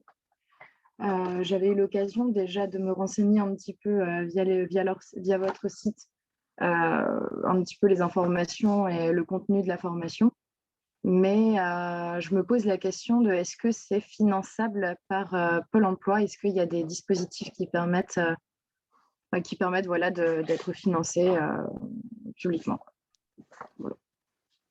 Oui. La plupart des gens qui passent la formation se font financer par Pôle emploi. Alors, apparemment, c'est un peu, ça dépend des agences Pôle emploi. Ils ont tous un peu apparemment un budget, et donc ça dépend un peu du rapport avec le conseiller, d'après notre expérience. Il y en a qui arrivent très facilement à se faire financer, d'autres moins. Donc, voilà. Mais oui, pas mal des gens qui bossent, qui sont sur la formation se font financer par ailleurs, soit par leur organisation parce que leur organisation veut monter un lieu, soit par Pôle emploi parce qu'ils ont eux-mêmes ce projet-là.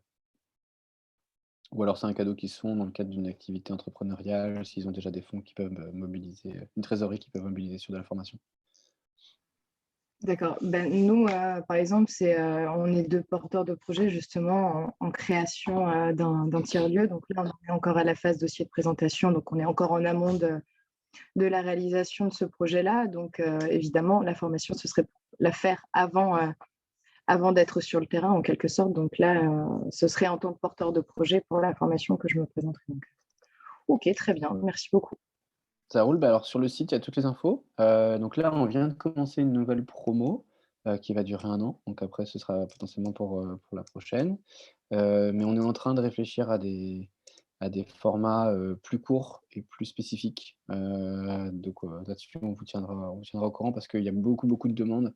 Du coup, on ne peut pas faire des trop grosses promotions pour maintenir la qualité, mais on se demande si on ne peut pas faire des petits modules sur des choses plus spécifiques. Donc voilà. D'accord, parce que cette année, en fait, il n'y a plus de disponibilité. C'est déjà commencé. Je sais plus Ouais, du ça tout. vient de commencer. Ça a commencé, là, c'est le deuxième mois. Donc ça a dû commencer en février et c'est parti pour 10 mois. Donc ça va tourner jusqu'au mois d'octobre, novembre là. Et on va reprendre des gens pour 2022 après. D'accord, donc ce sera à peu près sur les mêmes périodes. Ça commencerait vers le mois de février aussi pour que ça court jusqu'à la fin de l'année. Normalement, Ok. ouais, normalement. Bah, on est en train de faire évoluer tout ça en grossissant un peu là. On voit comment ça peut évoluer, mais pour l'instant, on est encore sur ça. Oui. Anaïs demande dans le chat si c'est finançable par CPF. Alors, je ne suis pas expert sur le sujet. Je sais qu'on n'est pas encore organisé de formation et je pense que c'est ça qui est voilà. Donc on est dans le processus là pour que ça Ça puisse risque de être coincer faire. du coup. Ouais. Je sais qu'on a une équipe de choc qui est en train de s'occuper du sujet. Stéphane a levé la main du coup. Oui, bonjour, moi j'avais une petite question par rapport aux fabriques de territoire. Je voulais savoir à quel niveau d'avancée d'un projet de tiers-lieu on peut solliciter, on peut répondre à cet appel à projet. Est-ce qu'il faut que déjà le tiers-lieu existe et déjà une activité et on le sollicite pour le développer, ou est-ce que ça peut être vraiment au moment où on est en train de construire le projet? Alors, quand on regarde les projets qui ont été financés, il y a des projets qui n'existent pas encore qui ont été financés. Donc ils sont juste sur un dossier de volonté de mettre en place. Alors après, attention, vu les territoires sur lesquels ces projets sont positionnés, on peut se dire que c'est pas que parce que c'est des bons projets. Voilà, je le dis comme ça. Je pense que si on n'a pas de connexion particulière du territoire, voilà, il vaut mieux que ce soit sur un projet qui ait déjà fait un peu l'épreuve, quoi. En fait, il y a plusieurs critères, en fait, pour être tout à fait transparent, enfin, de ce que nous, on sait, parce qu'il y a un comité de sélection, en fait, mais sur lequel qui change en fait de vague en vague, c'est pas toujours le même processus exactement. Mais ce qui est sûr, c'est que le préfet de département et le préfet de région, pardon. Le préfet de région est impliqué pour se documenter et savoir quelle est l'importance du lieu pour le territoire. Donc, soit c'est porté par une structure qui a un impact territorial important et donc qui est capable de démontrer que parce que le lieu va exister, ça va amplifier son action. Soit c'est un lieu qui existe déjà et qui fait la preuve qu'il a une action territoriale importante, mais sur une structure naissante qui n'est pas encore connue sur le territoire et qui donc est en projet, ce sera plus dur de convaincre. Donc voilà. En fait, c'est vraiment, faut convaincre quoi. Faut convaincre que ça va avoir un impact territorial. Ok, merci. Est-ce que la compagnie des tiers-lieux peut accompagner pour monter ce genre de dossier? Alors la compagnie n'accompagne pas. La compagnie compagnonne. Donc en fait, ça veut dire qu'on met les gens en relation les uns avec les autres. On a pris la décision de ne pas accompagner parce que dans les contributeurs de la compagnie, il y a beaucoup d'accompagnateurs. Donc ce qu'on a fait, et ça c'est moi qui suis responsable de ça justement, on anime ce qu'on appelle le cercle des accompagnateurs de la compagnie des tiers-lieux. Alors, ça a l'air d'être un peu compliqué comme ça, mais c'est très simple. Quand la compagnie est sollicitée, moi, je documente le besoin et je l'envoie dans le cercle des accompagnateurs. Et dans le cercle, il y a plein de contributeurs, tous en cercle, comme ça, qui sont tous des gens dont c'est le métier d'accompagner les tiers-lieux, qui conçoivent une réponse ensemble. Et donc, en fait, la personne est recontactée par la meilleure personne qui se sent le plus sur le territoire, sur les compétences, en fonction du besoin, etc. En fait, on a une espèce de petit système de coopétition entre les accompagnateurs de la région pour faire en sorte, nous, on fait du commun entre eux, en fait. On fait en sorte qu'ils partagent des ressources, qu'ils montent en qualité sur les accompagnements. On s'assure que les accompagnements soient de qualité. Plutôt que d'accompagner nous-mêmes, on s'assure que les accompagnateurs font leur travail de la meilleure façon possible et qu'ils ont les bonnes conditions pour le faire et qu'il y a un maillage territorial aussi d'accompagnateurs de tiers-lieux parce qu'il y a beaucoup de porteurs de projets qui n'arrivent pas à se faire accompagner correctement. Mais ça veut dire que ça prend aussi un petit budget, parce que c'est des gens dont c'est le métier. Donc, dépendamment du besoin, le budget diffère. Mais ouais. Nous, ce qu'on fait, c'est bon, on fait un regard bienveillant. On ne peut pas le faire pour tous, mais quand on a un petit peu le temps et que quelqu'un nous envoie son dossier en disant est-ce que j'ai une chance avec ça, on regarde en diagonale, on dit bah, attention, ça, tu perds de l'énergie, tu n'es pas encore prêt. Ou alors, on donne 2-3 points sur lesquels améliorer. On ne peut pas le faire avec vous. Mais si vous avez un petit budget, on renvoie sur les accompagnateurs qui peuvent vous aider. Mais le fait de venir au meet-up, aux apéros, de rencontrer d'autres porteurs de lieux, en général, ça permet quand même de discuter de ce qui marche, de ce qui ne marche pas, qui a été lauréat, est-ce que je peux choper son dossier pour voir qu'est-ce qu'il a mis dans son dossier, parce que les dossiers ne sont pas publics, mais ils ne sont pas non plus privés, donc ils ne sont pas non plus cachés, donc en fait, on peut très bien récupérer des dossiers qui ont été lauréats par la bande, quoi. Donc, ouais. Faut venir boire des coups, quoi. C'est un peu compliqué en ce moment avec le Covid, mais on s'organise. Ok. Sur le sujet de l'accompagnement, je fais juste un rappel pour compléter ce que dit Alexandre, c'est que nous, par exemple, BGE Picardie, on est accompagnateur de projets d'ESS généralistes. Donc voilà, sur certaines dimensions, effectivement, on peut vous accompagner. Alors toi, Anaïs, tu es dans le Nord, si j'ai bien compris, en regardant notre listing, mais il existe des interlocuteurs également voilà, sur l'ensemble des territoires de la région Hauts-de-France. Donc voilà, si tu en as besoin, voilà, n'hésite pas à revenir vers nous et puis on donnera les coordonnées de la personne pour ton territoire. Ok. Est-ce que quelqu'un d'autre a une question? Il y a une taille de ville idéale. Une taille de ville idéale? Ouais. Avec le retour d'expérience qu'on a, on sait que des projets menés dans certaines tailles de villes avec tant d'habitants ont peu d'espoir ou enfin voilà.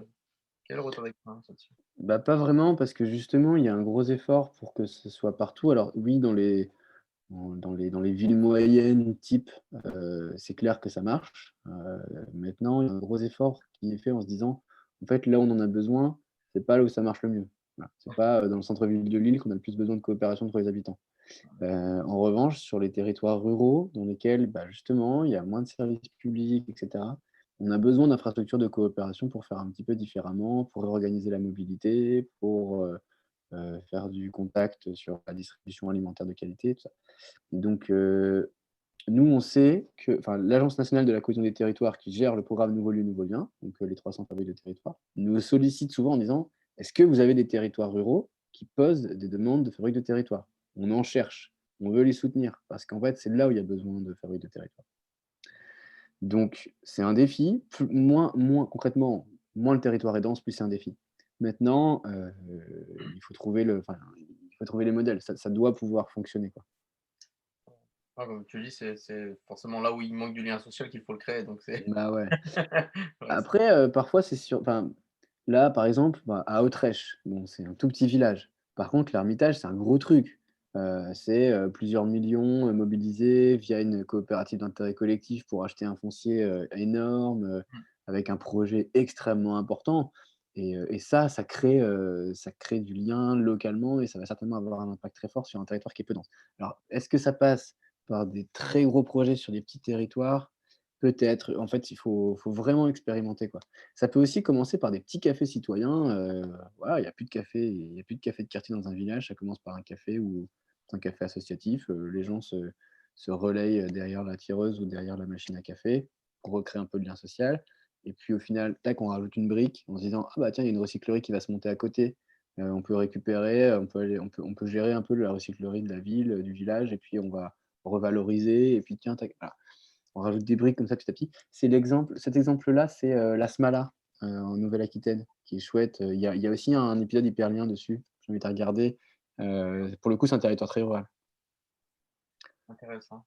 Est-ce que vous avez dans tous les lieux que vous connaissez déjà, enfin, vous avez pu répertorier un tiers-lieu qui œuvre à la relance des commerces de proximité, par exemple? Alors, bah, c'est un peu le projet des pop cafés, pour le coup. Là, je change de casquette, directeur de pop café. C'est un peu ça le concept. On est tiers-lieu numérique de proximité, particulièrement pour, les commerçants et les TPE. Par l'accès tiers-lieu en se disant: «C'est des gens qui vont pas dans les lieux d'accompagnement classiques. Donc on fait des cafés de proximité pour créer de la confiance et créer du lien. Et on amène des services numériques par la bande, en fait, en se disant, bah, tu es là pour un café, bah tiens, regarde ce qu'on peut faire. Mais on n'en fait pas la vitrine. Voilà, c'est avant tout un café. On prend le sujet des tiers-lieux pour ça, pour le côté confiance et ancrage. Donc, c'est ce qu'on essaye de faire. Après, est-ce qu'il y en a beaucoup d'autres? Je ne sais pas. Nous, on a 4 là, pour l'instant. Et on n'a pas encore le recul pour dire que ça change le monde, mais on essaye. Non, non, non. Et je trouve l'idée plus qu'intéressante dans le sens où, alors désolé Célestin, hein, je t'ai un peu feinté, mais je t'ai jamais dit, mais je suis plus sur Amiens.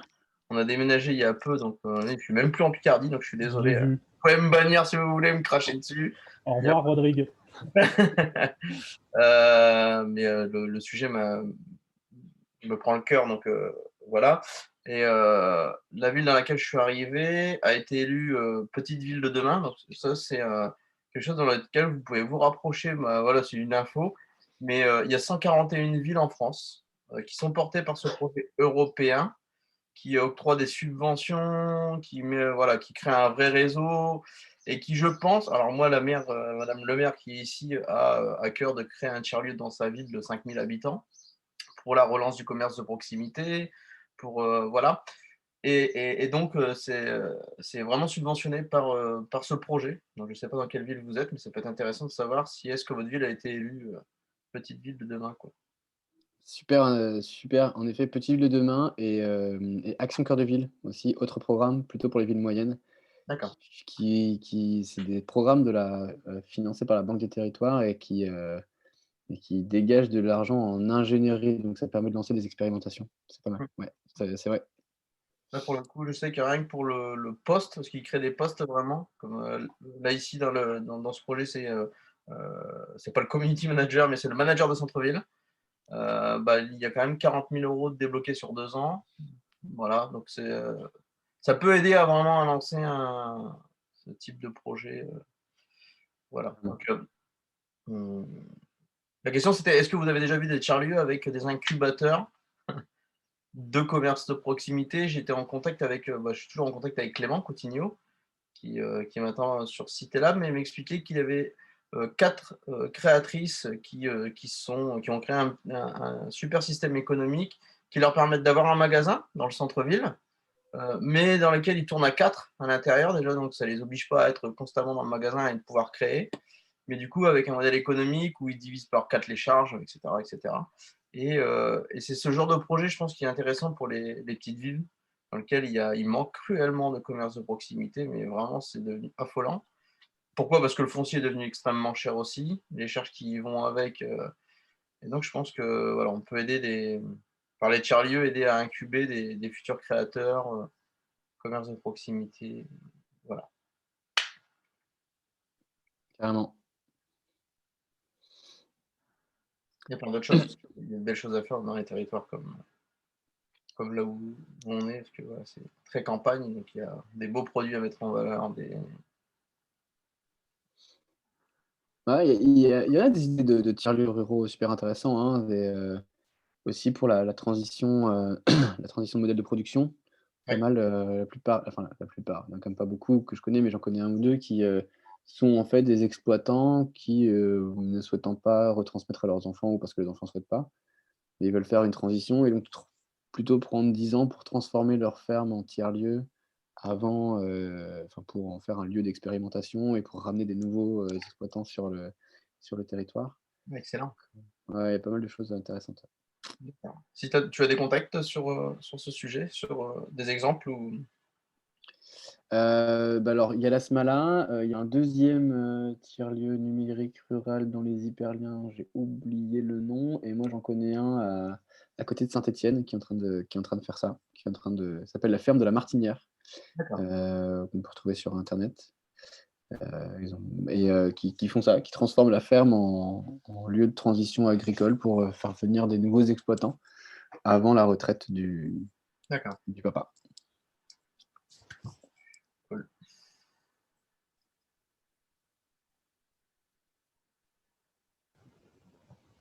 Quelqu'un d'autre a-t-il une question? Oui. voulais savoir sur les tiers-lieux qui existent aujourd'hui. Est-ce que, on en a parlé vaguement tout à l'heure, mais c'est très peu. Est-ce que la majorité des tiers-lieux vont vers une transition écologique ou est-ce que ça reste assez minoritaire finalement dans les tiers-lieux est-ce qu'il y a cette démarche-là en tout cas? Minoritaire, majoritaire, je ne sais pas. Après, c'est un mouvement de fond. Là, il y a la Convention pour le climat, là, les 150, qui sont en train de préparer une tournée des tiers-lieux pour cet été-là. Donc, non, il y a un lien très fort entre les mouvements de fond sur la transition écologique et les tiers-lieux qui font quand même office d'espace de transition démocratique. Comment on fait pour impliquer les citoyens dans la démarche? Comment on fait pour s'appuyer sur eux? Comment on fait pour que cette chambre-là qui s'est créée, les 150, la Convention citoyenne, pour qu'ils continuent leur action depuis leur territoire sans avoir besoin d'être à Paris? La question qui va être explorée cet été, c'est est-ce que c'est pas par les tiers-lieux? Est-ce que c'est pas par les tiers-lieux qui sont répartis dans les territoires autour desquels il y a des habitants de cette convention des 150? Là, il y en a une dizaine autour dans la région, je crois, ou au moins dans le sud de la région. Comment est-ce que les tiers-lieux sont les infrastructures qui leur permettent de continuer à agir en étant connectés avec leur territoire, quoi. Donc, il n'y a pas de réponse claire à ça. Il y a une intuition que les tiers-lieux sont une solution, il y a l'envie d'expérimenter, d'aller plus loin sur les tiers-lieux, sur les communs, les convergences, un peu entre tout ça, tous ces mouvements-là. Il n'y a pas de réponse claire, quoi. On a besoin de vous, hein. Il faut participer. Hein. Bah oui, parce que c'est vrai que nous, dans l'élaboration du projet qu'on est en train de mener, c'est quand même au cœur de nos idées d'amener à cette transition écologique. Et effectivement, ça engendre derrière des réglementations, parfois des trous administratifs. Hein, ça engendre pas mal de problématiques derrière. Donc, c'est pour ça que je posais la question pour essayer de se référer à des tiers-lieux qui ont déjà fait face à toutes ces problématiques-là, en fait, qui ne sont pas des moindres quand même, je pense.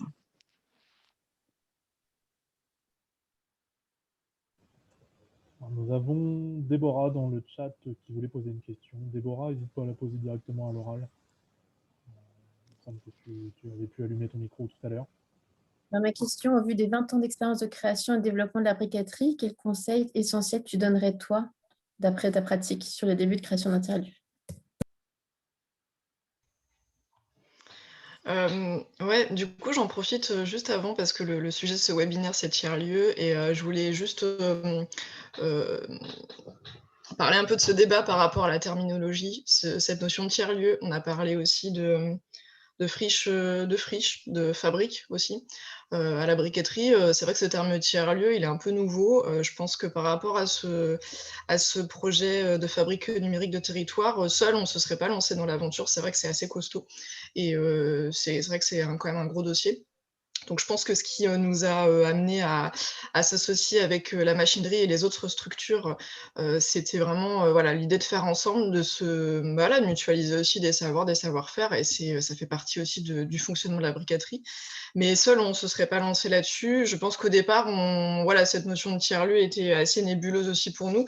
Nous, historiquement, on est plutôt sur ce qu'on peut appeler les lieux intermédiaires et indépendants, en fait. Et je pense que tu l'avais évoqué aussi, Alexandre.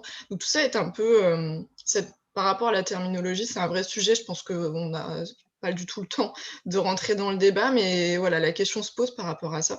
Après, pour répondre à Déborah, en temps d'expérience, moi j'ai 6 années dans le collectif, mais avec plusieurs casquettes. Je pense que à la base, il y avait une volonté d'un cercle d'artistes et d'habitants du quartier aussi, de trouver un espace de travail, de création, d'expérimentation. Et il y avait un manque sur le territoire. Il faut savoir que les forces vives du collectif, ce sont beaucoup, enfin pour la plupart, des habitants du quartier. Donc je pense que ça vient vraiment d'une volonté artistique, citoyenne aussi, de territoire. Et qu'aujourd'hui, on est toujours, comment dire, les besoins sont identifiés aussi par par toutes les personnes qui font vivre le lieu et qui développent des projets. On est très attentif à ce que les habitants aussi peuvent nous faire remonter, mais aussi vraiment la place des usagers, quoi, vraiment. Après, il n'y a pas de magie. C'est vrai que voilà, il y a ce fantasme de dynamique collective, de faire tous ensemble, chacun avec organiser un planning, le rôle des uns et des autres. Un tel effectivement va s'occuper du ménage et un tel va veiller à la bonne dynamique de la vie associative, parce que voilà, en l'occurrence, nous, on a un modèle associatif. Mais dans les faits, on sait que c'est très compliqué parce que je dirais qu'il y a aussi le facteur humain. On n'en a pas trop parlé. Pour moi, c'est hyper important. Il y a effectivement l'implantation du projet sur un territoire, et ça, c'est quelque chose qu'on ne peut pas vraiment dupliquer. C'est pour ça que j'avais une légère j'avais ce bémol sur cet aspect duplicable, parce que pour moi, c'est foncièrement le territoire est très déterminant dans comment le projet va se monter et se développer. Et aussi par rapport aux humains, vraiment aux personnes et aux personnalités qui vont incarner ce projet, qui vont le faire vivre. Et aussi cette capacité à greffer d'autres acteurs aussi dans le projet. Je dirais que c'est ça. Après, voilà, moi, j'ai à peu près 6 ans de collectif à la briqueterie, donc je ne connais pas forcément le démarrage du projet. Je sais qu'au début, ça a été un peu voilà, il y a forcément aussi un engagement politique derrière tout ça. Et puis au fil des années, on a réussi à obtenir de la reconnaissance, de la légitimité, une forme de confiance aussi par rapport au pouvoir public. Mais on se veut aussi d'avoir une partie un petit peu autonome en voulant maintenir une certaine liberté d'action. Donc voilà, on est soutenu et en même temps, on a envie de faire des choses aussi par nous-mêmes, quoi. Voilà. Je ne sais pas si ça répond à la question, mais c'était aussi pour boucler ce que je n'avais pas eu le temps de dire tout à l'heure, quoi. Tu as bien fait de profiter de l'occasion. Il fallait. C'était le bon moment. Est-ce que quelqu'un a encore une question?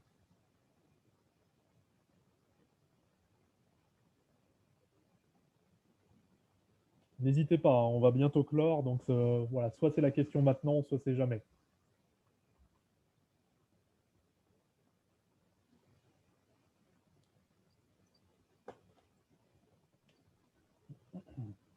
A priori, pas de questions.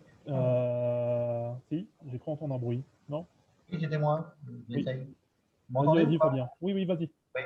En fait, moi, on ne s'est pas vraiment présenté du coup, parce qu'en fait, j'écoute un peu tout ça et moi, j'ai 2 casquettes aussi. Alors, ça peut être surprenant, mais je suis effectivement responsable service numérique au centre social depuis ça fait 2 ans maintenant. Donc, je suis le Fab Lab, principalement, où je m'amuse comme un petit fou, évidemment, hein, c'est un Fab Lab, donc c'est fait pour ça aussi. Par contre, à côté de ça, depuis 20 ans, je suis chef d'entreprise en réalité. Donc, dans le domaine de l'impression, de la sérigraphie, enfin, on fait des tas de choses. Mais depuis quasiment mes débuts, nos clients, entre guillemets, qui sont la plupart des amis, en fait, participent à la fabrication de ce qu'ils achètent en réalité. Et donc, je m'aperçois qu'en fait, on est entre guillemets un genre de tiers-lieu, quoi. C'est assez surprenant. C'est plutôt surprenant. J'ai l'impression que tout le monde cherche des pistes, en fait. Nous les premiers, hein, nous cherchons une piste au centre social pour évoluer vers ça, parce qu'on a un besoin de contact, de lien, de citoyenneté qu'on a de moins en moins, puisqu'on est très très chargé en administration. Vraiment, la question, le mélange privé-public, je veux dire, moi je serais hyper fan de visiter la briqueterie, je n'ai pas encore été. Enfin, mon but c'est de trouver des solutions pour nous pour après. Voilà. Pour nous pour la suite, en vrai, vraiment ça, quoi. Et je ne sais pas vraiment par quel chemin prendre. J'ai essayé de lire, d'étudier les choses. Aujourd'hui, moi, je ne suis pas directeur de centre, hein, donc je ne décide pas, mais je voudrais influer sur ce passage à plus d'ouverture, en fait, du centre social. Est-ce que je peux me permettre à ma direction d'amener ce concept un petit peu, ou ça serait vraiment trop compliqué?